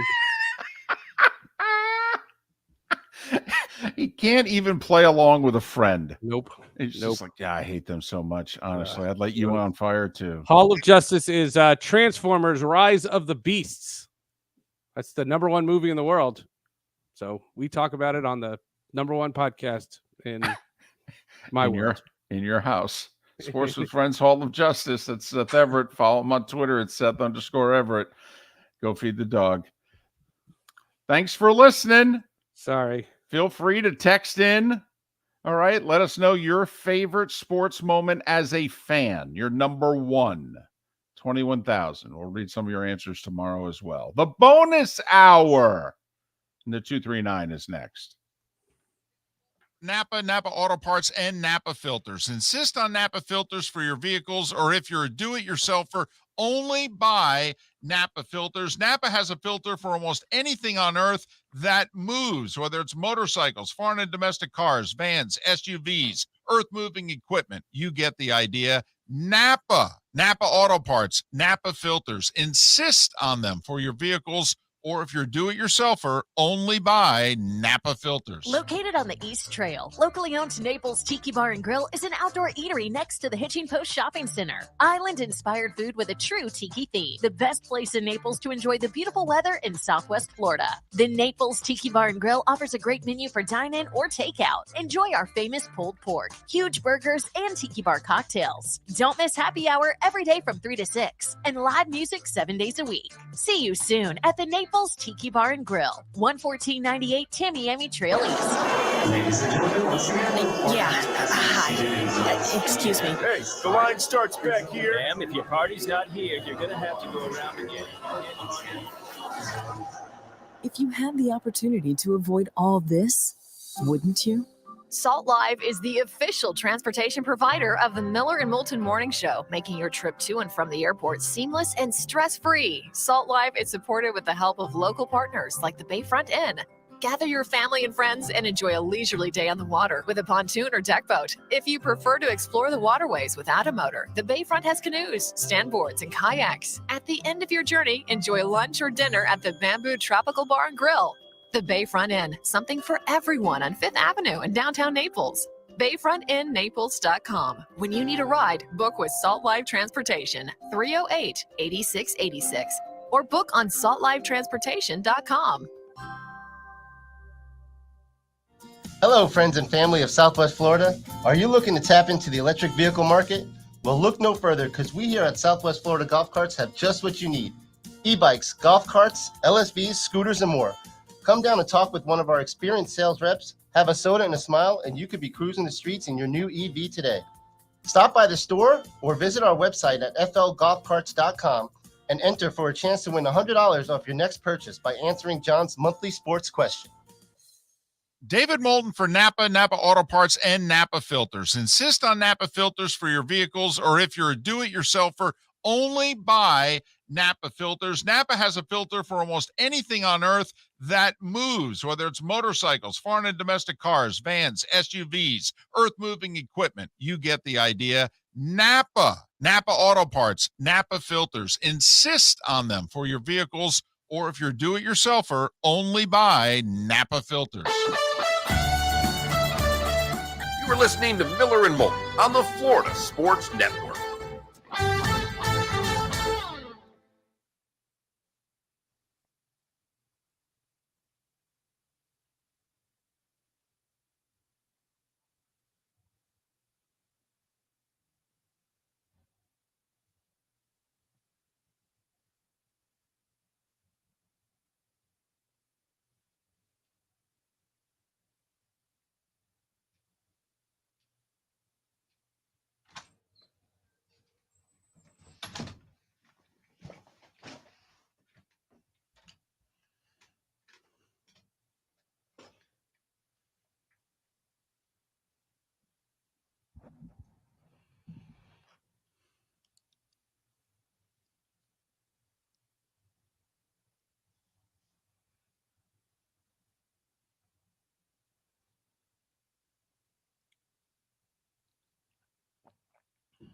Not going to lie, changed into my golf shoes during that segment. Going to be brushed for a tea time today. Blowing right out after the show.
No, all soft spikes, Adam. I don't even think you can wear metal spikes on a golf course. They'd throw you out. 58, but you're on the right. 1058. But it's not at my course. Our course is, we're redoing the grass, so they sprayed yesterday. We're playing somewhere else. Oh. I was just saying I'm in golf shoes right now. Racing out of here? Racing. Oh, good. We're getting a brand new AC unit right now. They just showed up. That's why I was gone for a few minutes. So you don't have AC? No. Well, we will. It's an old rusty unit. And basically they're like, yeah, this is not going to make it through the summer. Me too, Adam. I need a couple of skins today. I need to win some money today. I don't think I've ever played golf for enough money to make a difference. You're gonna be ice cold then? You're gonna get there like I'll get a handful in. 10:58 tee time. I should be able to get 6 practice swings and 4 practice putts, and let's go. I won't even practice putt. Just grab the 7-iron. 7 swings with a 7-iron and go play. Probably play the best you have had in a month. Probably right. Best round of golf I ever played in my life. I was up all night.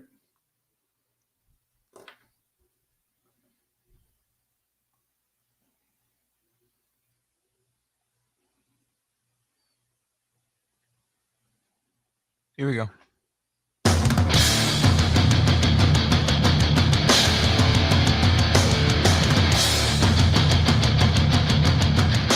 You are listening to Miller and Moulton, exclusively on the Florida Sports Network. And now here's Mark Miller and David Moulton. The bonus hour of Miller and Moulton on this hump day. Getting over it together, shall we? Miller and Moulton, Florida Sports Network, floridasportsnetwork.com. Vegas winning the Stanley Cup. Also, in all likelihood, getting a Major League Baseball team last night as the Nevada Senate gave the okay to the financing deal. The Assembly is expected to do the same. The governor's already said he'll sign it. Major League Baseball's already said they'll approve the move. So it looks as if the A's are not that long for Oakland. But they keep beating the Rays while they're still there. Did so again last night. And the Marlins have lost 2 in a row as well. Yeah, that's we've got a a little theme. funny. Yeah, I know. Our teams went out west. They're getting their butts kicked. But we've had a theme to the show today. All right. And, and it's a selfish theme. All right. I'm the one that said, hey, June 14th is a special day in my life. Mark's like, what are you talking about? I go, it's when the Rangers won the Cup. He's like, yeah. I'm like, that's a number one sports fandom moment of my life. Do you do something special today in celebration? Do you go have a couple quarter pounders with cheese? That's just a day that ends in Y, Mark. Do I do something special today? I usually, first off, I text certain people. text my buddy Matt, in which literally I think the last time I had texted him was a year ago.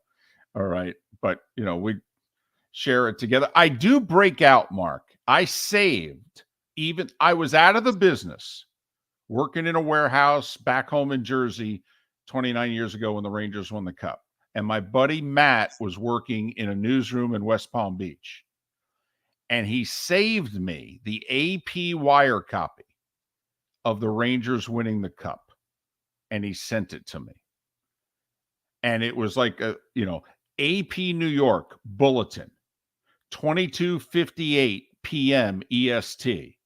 The New York Rangers have won the Stanley Cup. Then they sent another bulletin, like 30 seconds later. It's their first title since 1994. They defeated the Vancouver Canucks 3-2. Then they sent another bulletin a minute later. I've got the 3 bulletins. Okay. He sent them to me. You should frame those and put them up in your studio there. I probably should have. Next to that Miller and Moulton sign. Just open myself up for that one. That was probably a little bit of a dig by me, but there are very few things. You and I are not big memorabilia collectors. No, we're not. I have most of my ticket stubs for most every event I've ever gone to. I just threw the ticket stubs into a shoebox. They're still there. I went through them a couple years ago and started laughing at what it cost to go to concerts. You're like, wow, that's the greatest concert of my life. It was $8. A Rush, $12. Thanks. But like Joe in our Twitch chat room here, he said Flyers winning their first cup in 74. I was 8. Now, granted, they've only won one other cup, and they did it the very next year. But, we're assuming then he's a Philadelphia sports fan. Obviously, the Phillies have, won a couple World Series. The Sixers won a title. The Eagles finally won their Super Bowl. But for him, it's still the Flyers, the first one, 74. Well, and I do think, at least, for Joe and for me and for Felipe, something about being a kid and seeing certain things. At 8, me as a teenager, but it appears or it seems to me to be more life-changing when you're a kid. It sticks with you longer. Well, and Mark, I got to be honest with you, of my teams, of which I was old enough to remember them playing for or winning a title, the first one for me, the Mets and Giants won the World Series and the Super Bowl 2-3 months apart. I was 20.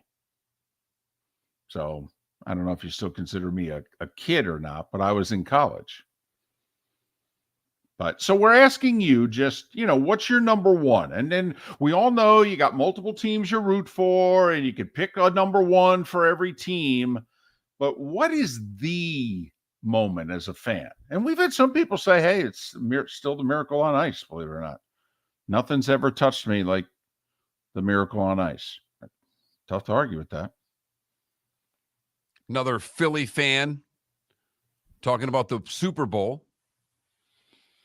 A Detroit sports fan says, not a lot of late being a Detroit Notre Dame fan. I would say the Pistons title over the Lakers in 04. Watched every game with my buddies. Pistons were supposed to get smashed. We spent all night after they won driving around and partying in Royal Oak. It was madness.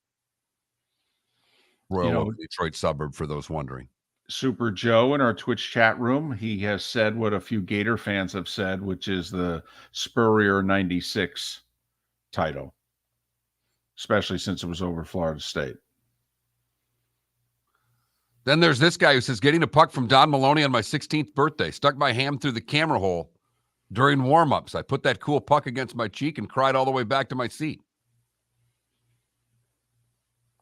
Wow. Nothing your favorite team could do to top that? Oh, he's a good player. But wow, that's interesting. I will say, like we've got a couple of people in the Twitch chat room that go, you guys bringing up this topic. And we've had many a Minnesota sports fan that's like, it's almost difficult for me to dream the Vikings winning a Super Bowl. We've got Dolph fans also. I mean, when's their last Super Bowl title? 50 seasons ago? I mean, that's the last time we did something like this is we talked about the worst sports moment or one you wanted to change. Right. If you could change one game, it was back in May. Get a mulligan, right? Right, the mulligan, and right below the personal text I'm getting, the last one was pick any of the 4 Viking Super Bowls, followed by today, the 87 Twins World Series. There you go. See? We can put a smile on your face. No need to have you going to work crying. Maybe it's a different kind of tear.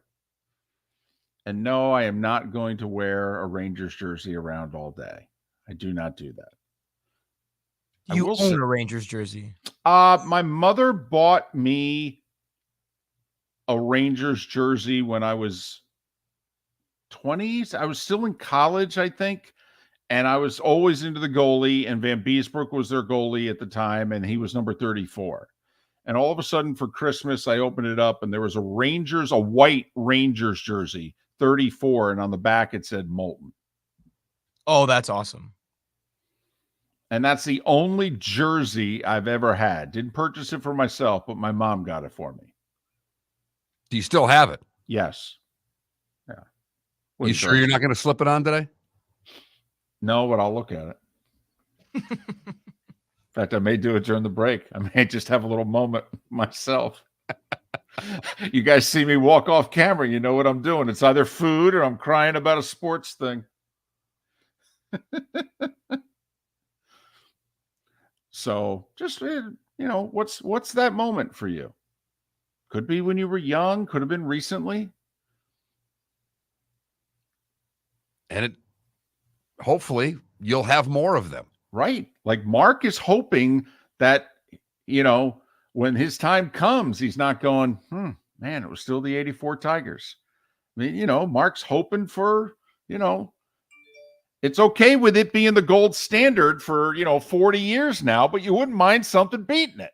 I really wouldn't. I don't know what that would be.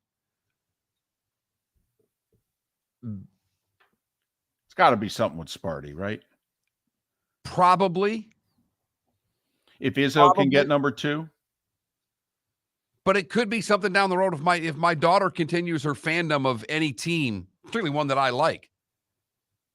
Because it's, as Seth pointed out, watching with his daughter, and I've watched games with my son. So the Wings winning another one would be cool because my son really doesn't remember any of the Wings titles. Gotcha. So that would be cool. But because Jake was like, what, 7-8 when they won in 08? Yeah, he remembers it, but right, not as vividly as I think he would like. Well, it'd be cool. Your daughter's old enough now where, especially the Rays in the next year or two, if they win the World Series, and you and your daughter could be standing there posing like a Rosarena. So yesterday, my daughter and I are playing dodgeball in the pool. Okay. And, obviously I don't throw it at her that hard, but we're just playing this little kind of game. And it turned into a little dodgeball game. And she hits me with the ball. She gets up on the step of the swimming pool. No. Folds her arms and leans back at me. And does the Rosarena pose. And I loved it. Did you throw one up and in on her? Next one came a little harder than the one before it, but that's... Scion in our Twitch chat room goes all the way back to the 68 Tigers. Al Kaline and Mickey Lolich. Yeah. Al pitching Bob Gibson in a Game 7. Only World Series game he ever lost. Yeah. On 2 days rest, I believe. I think Lolich pitched on 2 days rest because Gibson pitched on 3 because Gibson pitched Game 4 and Lolich had pitched. Gibson won games 1 and 4. Lolich won games 2 and 5, and they met in Game 7. Got a text that says the 2005 Capital One Bowl. Hawkeyes beat LSU on the last play of the game. Was there with my 11-year-old daughter and my dad. Drew Tate to Warren Holloway. Saban's last game at LSU, I think. Yes. Yeah, if it was probably January 1st, 05. Yeah, because 04 was his last season. Okay. I like it. See, that's what we're talking about. You know, what's that moment for you? The one that's just above all others. You know, mine happens to be 29 years ago tonight. 21,000 is the text line if you want to send us what your special sports moment was, the greatest sports moment in your fandom.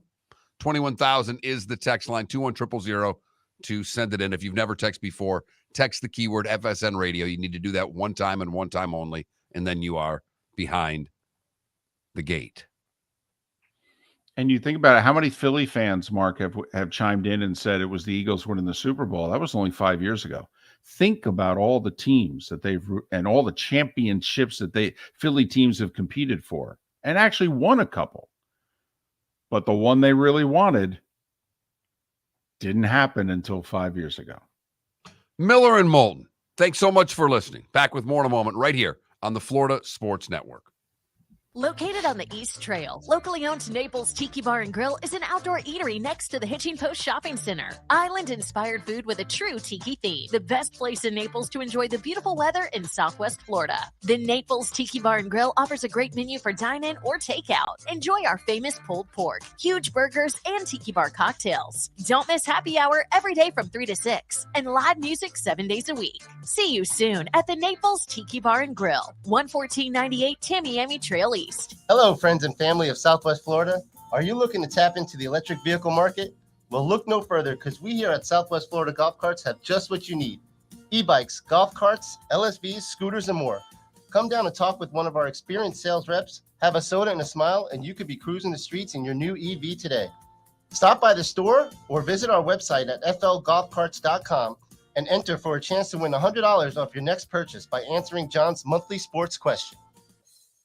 David Moulton for Napa, Napa Auto Parts, and Napa Filters. Insist on Napa filters for your vehicles, or if you're a do-it-yourselfer, only buy Napa filters. Napa has a filter for almost anything on earth that moves, whether it's motorcycles, foreign and domestic cars, vans, SUVs, earth-moving equipment. You get the idea. Napa Auto Parts, Napa filters. Insist on them for your vehicles, or if you're a do-it-yourselfer, only buy Napa filters. Miller and Moulton here for the Clutch Vodka Play of the Day. Mark, remember Nick Charles, Fred Hickman, the CNN Play of the Day? Yeah, CNN did a nightly sports show. That was a while ago. Yes, it was. Just work with me. Everyone liked the pod, the Play of the Day. So how about we have the Clutch Vodka Play of the Day? Sounds good. Fun. Smooth. Like Clutch Vodka. Listen weekday mornings for the Clutch Vodka Play of the Day. That's Clutch with a K.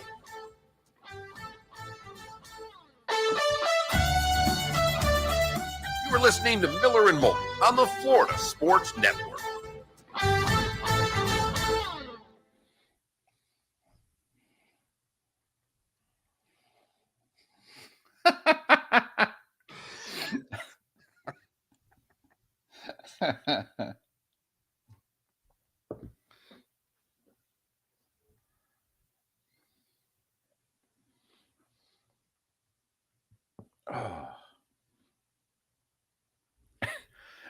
So I met the guy outside, and I'm like, listen, you know, the unit's here, and, you know, they got to go up on the roof and work for a while. And okay. And he's like, you know, you have any instructions? And I said, yes. I said, you're going to give us a new, you know, panel, you know, whatever to run the unit. He goes, yeah. I said, I want you to think air conditioning for dummies. Okay, here's the only thing I want it to do. On, off, air, heat, and be able to set a temperature. If it's more complicated than that, okay, I'm telling you, my wife will blow the unit up. I need the simplest unit. And he laughed. He said, that's exactly the one I put in my house. I'm like, great. That's what I want. On, off, air, heat. Okay, set a temperature. So we'll see whether or not this comes with 3 pages of instructions or not.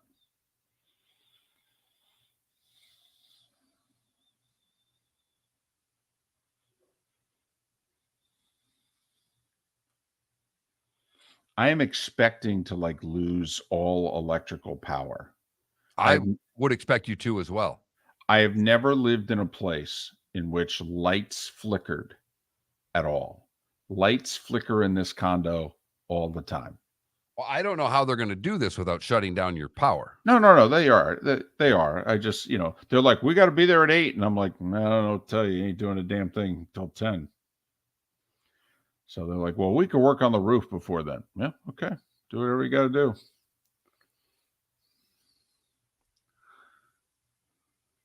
Remember when we bought this place and we got a supposed good deal, and I said to my wife, add 100,000 to it?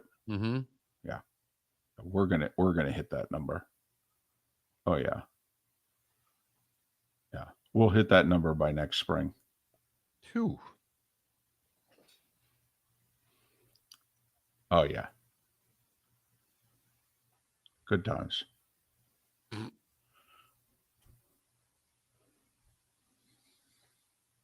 Well, at least you can always drive around and listen to NBA radio, David. Exactly. With the price of gas, it's not as cheap as it once was to go right around. No, it's not. My dad, when you and I were doing afternoons, my dad used to literally, that was his day. He had nothing going on really. He couldn't play golf anymore. He'd go for a drive and listen to the show. That was his thing. Just to get out? Yeah. 41. Didn't matter if I'd have bought him a radio or anything. It was just his time to get out of he'd get out of the house for an hour and go drive around. There you go. Oh, please, Adam. We already got that thing in which between the building collapsing in Miami and Hurricane Ian. Yeah, insurance rates they've gone up a little bit in the state. And by a little bit, we mean like more than doubled.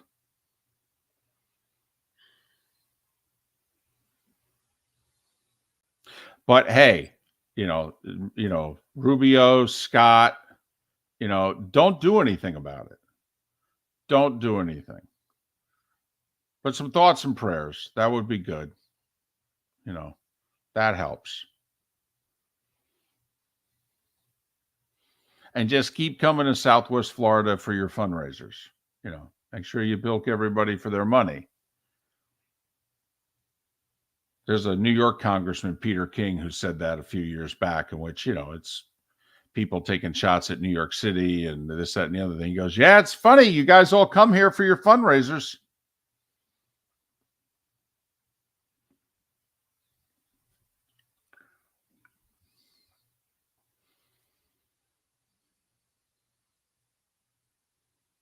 Ten seconds.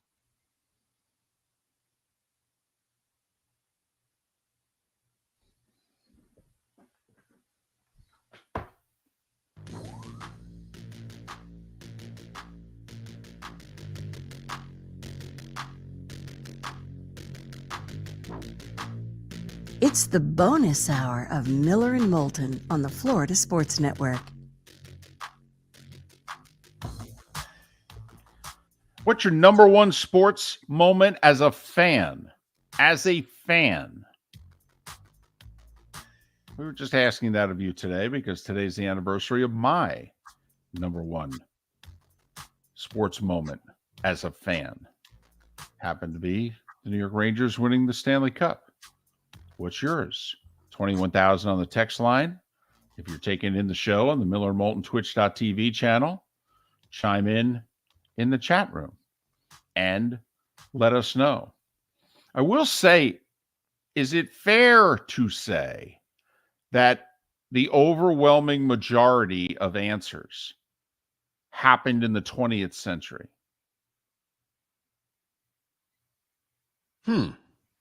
That we have gotten so far that the big majority of answers, like Felipe's 22, so obviously his answer occurred in the last 10 years. And I'm not just saying because, that shows the age of our audience, because that's not necessarily true. But also it's just a matter of your team has to win. It's been close. I would give you that, but it's been close. Okay. There's been so many Eagles Super Bowls on there. There's been the Giants fan picking the Patriot, Okay. So sure. It's been, I think you're right, but I don't think it's been 75-25. I think it's been 60-40, if you know what I mean. The Boston sports fan of all their team's titles and what have you, for as much as they love the Bruins and the Celtics, a lot of them are going, obviously, 04 Red Sox. Okay, got it. Patriots didn't win their first Super Bowl till in the 21st century, so okay, got it. But I do find it interesting, like your number one memory, you were 15. We had Seth Everett on. His number one memory is 14. Also, didn't you find Seth answer neat, if you will, in that it wasn't a championship? No. It was his favorite team for the very first time having success. And when he said that, I actually remember, the 84, 85 Wings, somewhere around there. And I'm not as good at this as you guys are with remembering exact dates. But when they finally got to the playoffs, how big that was. Because I'd started playing hockey. I was watching the Red Wings on a nightly basis, and they were not that good. And they just started getting good. And I do remember the excitement of your team getting good. It's not my top moment, but I can understand where Seth's coming from, that you finally qualify for the playoffs. It's like, all right, now we're a real team. Yeah, it's funny. When Seth started telling that story, and the Devils, by the way, had been the first time they made the playoffs. They did so in very dramatic fashion. It was the last night of the regular season. They had to win to get in, and a tie, and they had ties then. There were no shootouts in the NHL. The tie would not have done them any good. They were in overtime against the Blackhawks on the road, and the Rangers had already won, and the Devils had to win to get ahead of the Rangers to get in the playoffs. And they scored with like a minute remaining in overtime to make the playoffs. And as it would go, they then went on a big run. They went all the way to Game 7 of the conference finals. So it lasted for 6 more weeks. And this texter brings up to me a great point. He just simply texted Yankees, Red Sox, Game 7 in 04, and finishes by saying, hardly remember World Series. That's so funny. I get that, though. That was the game. Well, I do remember, and we were doing shows separately then, or actually you were still with the Blades for a few more months. But Red Sox fan when they beat the Yankees. I will say it was the very first time I had ever heard the Boston sports fan confident. They were calling into the show and they were like, "Oh, we got the World Series. That's not a problem.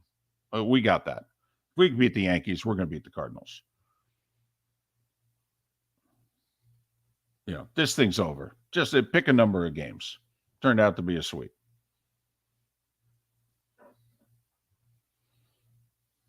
So, just what's your number one? That's all. That's what we were asking today. Looking back, hockey season's over. One day after the basketball season's over. Got to start paying a lot of attention to baseball. Marlins and Rays have both gone out west. They've both lost 2 in a row. Marlins still 6 games over 500, though. If the playoffs started today, they'd be in. They're fine. I will say, though, San Francisco, Philadelphia, some of the big boys starting to. Well, there you go. Philly's a game beneath 500 right now, starting to get their act together a little bit. San Francisco's like 3 games over 500. They're got some teams lurking. And some of the big boys, I have no idea if the Mets and Padres will ever get out of their own way, but some of the big boys are lurking. But the Padres have been playing a little bit better. They've actually got it to 2 games below 500. They're below our Mendoza line, but they're right there on the cusp of having a second half of a season to get them back into this thing. And that's why, we look at, to me, it's just miraculous that the Pirates are still leading their division. It just shows you how bad the rest of the division is. I was going to say, how many teams are above 500 in that division? 2. So Milwaukee's still above 500? Milwaukee's still above 500. Okay. After giving up 4 in the 9th and losing to the Twins last night. Good for them.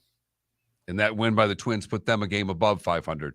So now both Central Division leaders are above 500. How about that? What if Rob Manfred said, we've been monitoring the 2 Central Divisions, and here's what we've decided. We're only going to allow 1 team to make the playoffs. Total. That's it.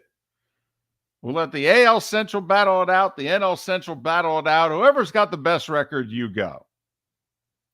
There's no way we're keeping, and think about the teams you could rattle off in the National League. No way we're having the Phillies or the Giants or the Padres or what have you stay home because the Pirates with 84 wins won the division. And the same in the, American League. I mean, think about it, Mark, in the East and the West. They could beat 3-4 teams, honestly, who have more wins than the Twins or Guardians, who will miss the playoffs. The Giants would be tied for the NL Central lead right now. They're percentage points behind the Pirates, but record-wise, with the standings, they would be in the same spot. Uh-huh. And the Angels, who are in third place in the AL West, would have a 3-game lead over the Twins. And what about Toronto?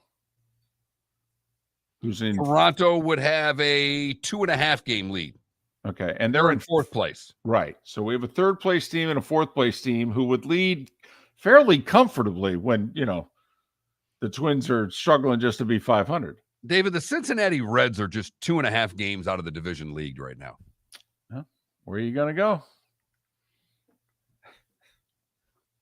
They actually, you know what? That guy's going to get the last laugh. They had a plan. They took a look at their team from a couple years ago. They said, you know what? I know we made the playoffs and all, but this team can't do anything. We need to sell off these parts, get a bunch of good young guys that we can afford for a few years and try to be better than this. And here they are 2-3 years later.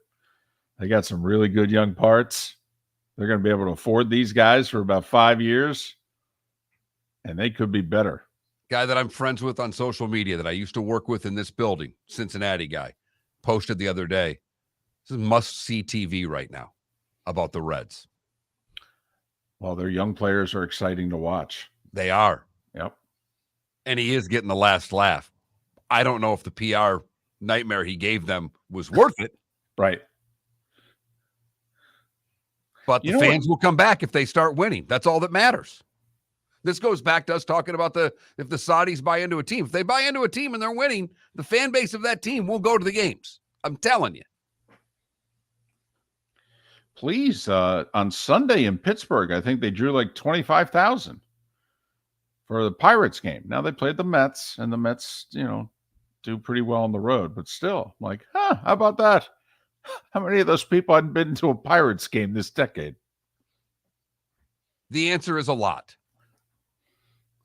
Miller and Moulton. The good, the bad, and the ugly. Today was a day when, and what's on tap. It's how we finish the show out.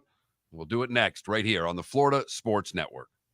David Moulton for Napa Auto Parts, and Napa Filters. Insist on Napa Filters for your vehicles. Or if you're a do-it-yourselfer, only buy Napa Filters. Napa has a filter for almost anything on earth that moves, whether it's motorcycles, foreign and domestic cars, vans, SUVs, earth-moving equipment. You get the idea. Napa Auto Parts, Napa Filters. Insist on them for your vehicles.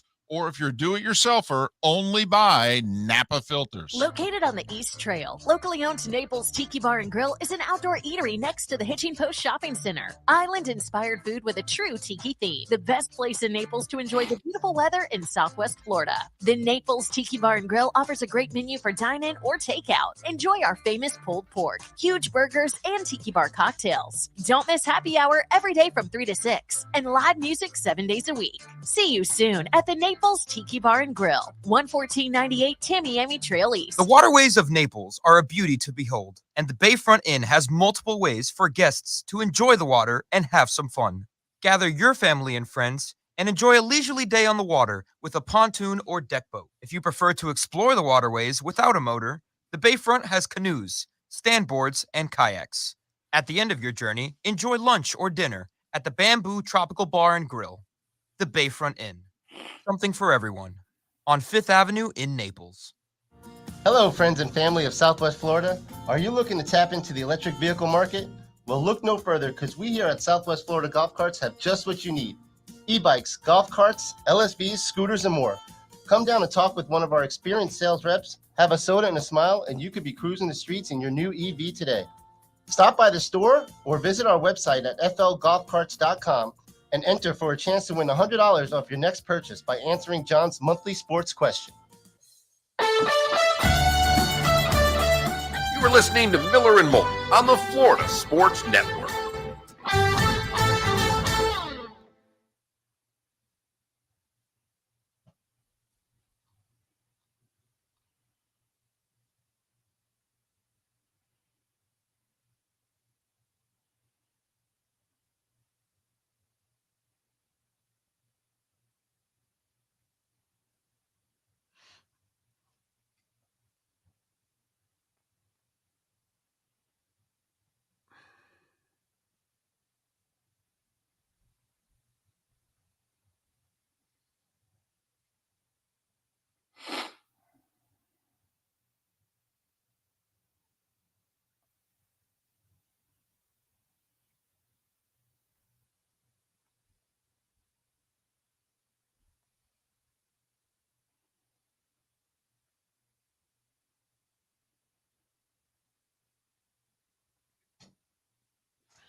David? Hey. What does the NBA do with the tax money? I don't know. Just reading a quick thing. If the Heat try to sign both Vincent and Strauss, it'll go, they'll definitely be a second tier cap team. So it'll cost them like $124 million in taxes. I'm just curious, what do the NBA's taxes go to? Would think pension.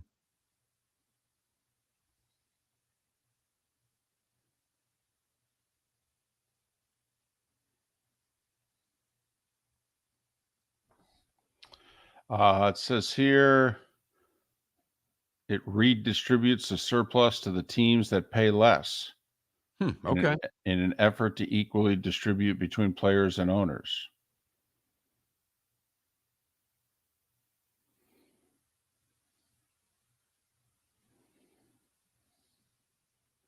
So if you didn't pay the luxury tax.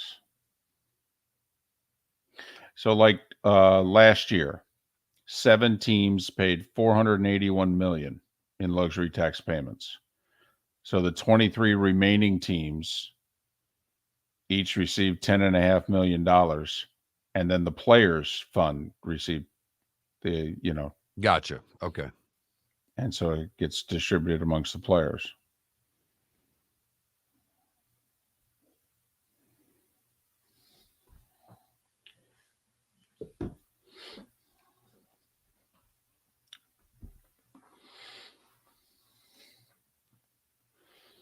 Longhorn hater, who's your favorite team, though?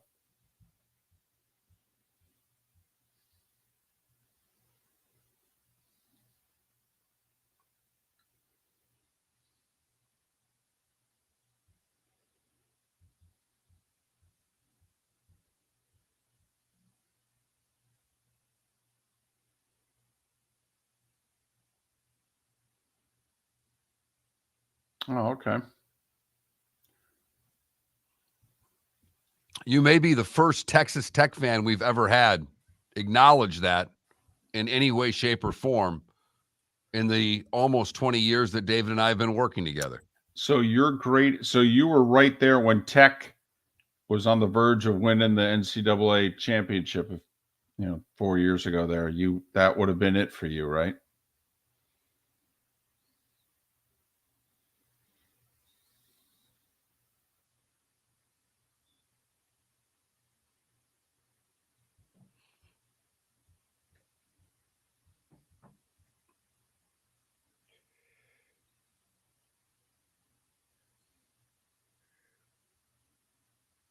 I hate Texas more. So Texas getting beat, you'd get more enjoyment out of than if you had won the NCAA title. Wow. I'm sorry. Although they're going to the SEC, so they should lose some more. Although they're getting their act together.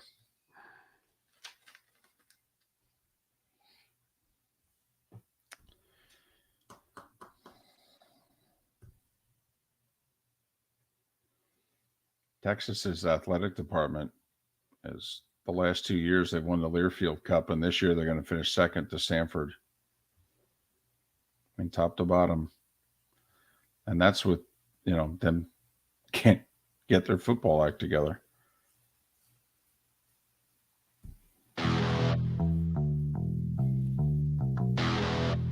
You're listening to Miller and Moulton, only on the Florida Sports Network.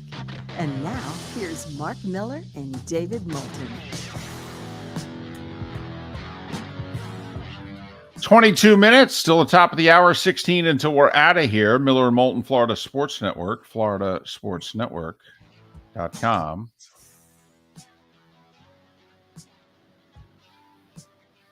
Got nothing lined up yet for tomorrow.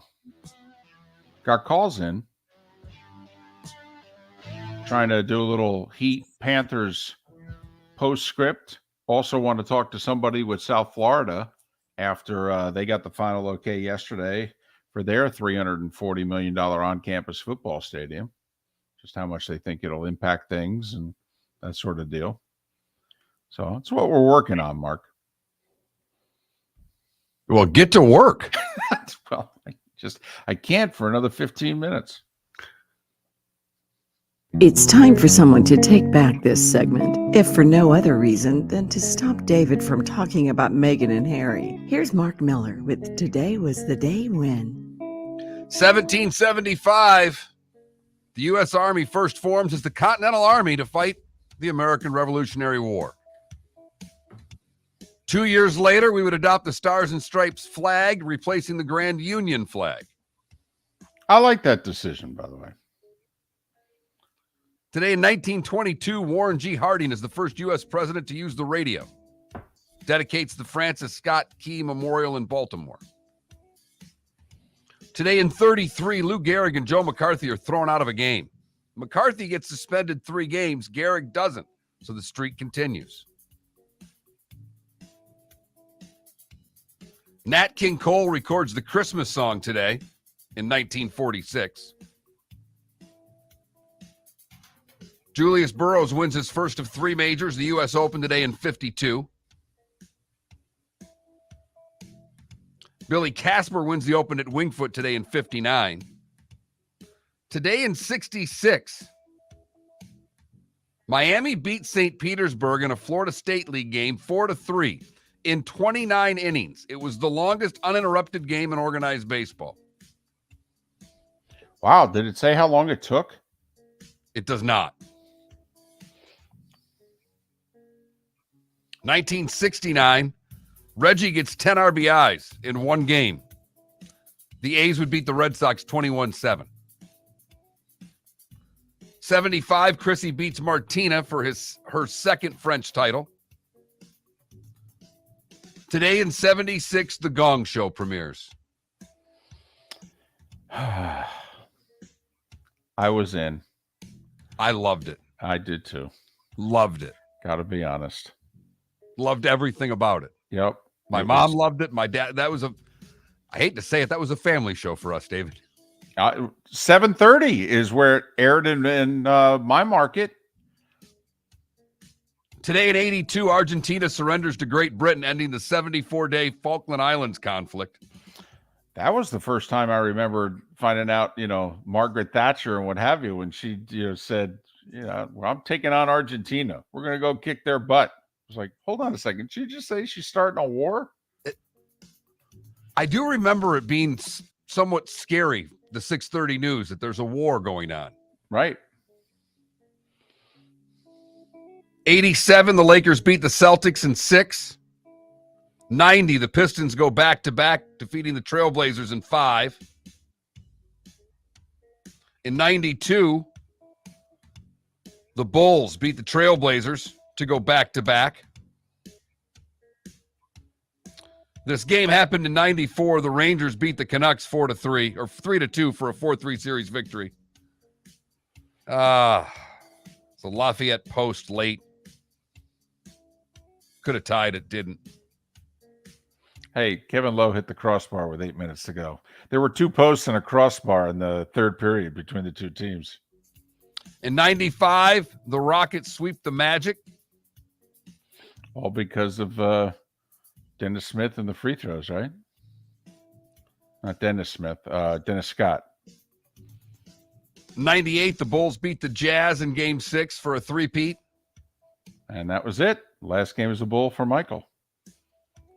The Bourne Identity released today in 2002. I'm all in, by the way, on that whole series. Love them all. Even the last one they did without Damon in it was still good. I prefer them with Damon, but yeah. No, it was still good. That's what I guess. It was still good. I mean, I have to admit, in theory, sorry, Felipe. I mean, hold on a second. You're going to do a movie without Jason Bourne? I mean, just to get me to watch, I'm like, hold on a second. But then I tried to do the whole, hey, we had different 007s and, keep an open mind to this. Who wins in a fist fight, James Bond or Jason Bourne? Jason Bourne. In a fist fight. Yeah. Now, if we start allowing Q to give all the special effects, Bond's going to pull something out of his shirt pocket and, melt Jason Bourne. Right. Bond is cooler. Okay. Bond's going to trick Jason Bourne into capturing himself and then walk away with Jason Bourne's woman. Jesus Christ. It's Jason Bourne. Try not to ever say that on the air again. 2007, Spurs sweep the Cavs. And in 2009, the Lakers beat the Magic in Game 5 for their 15th NBA championship, the MVP, Kobe Bryant. Harriet Beecher Stowe, Jack Adams, Hap Day, Burl Ives, and Pat Summitt all born today. Donald Trump, 77. Vince Evans is 68. Fred Funk is 67. Eric Heiden is 65.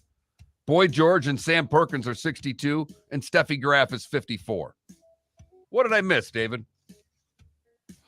I don't know. I'm just thinking about Steffi. I was a big fan. I'm a legs guy. What can I tell you? And let me tell you, saw her play at Wimbledon. Saw her warm up at Wimbledon, where we were 4 or 5 feet away from her. You're right.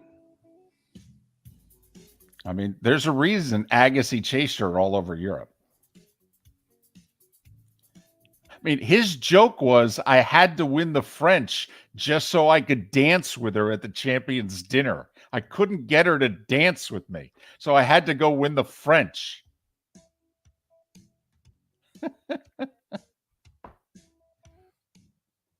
You've heard folks elsewhere mock Florida is gonna Florida. Well, Mark Miller sees it differently.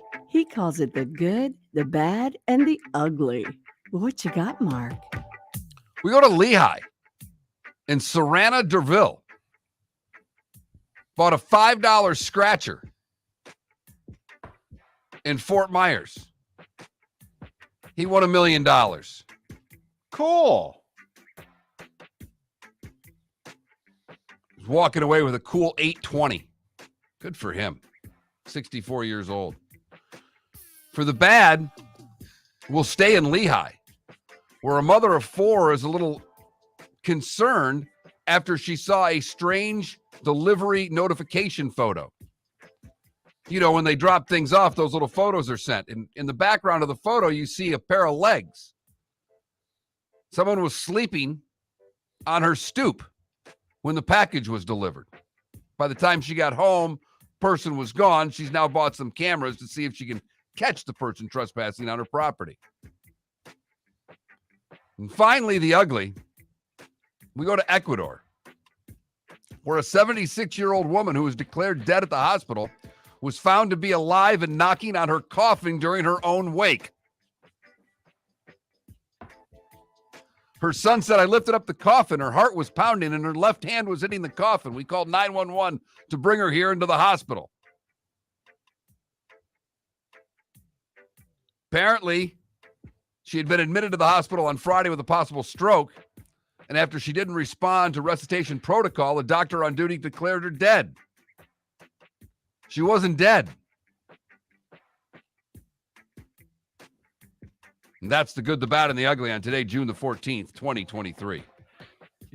I hate when that happens. No kidding. You know, you're dead. No. I mean, I'm moving a little slower and all, but no. Longtime listener of the show, Jonathan, texted me to say that 29 inning game was 7 hours. I have to admit, that's moving that sucker along. No kidding. I mean, you're playing every damn near 10 innings in 220.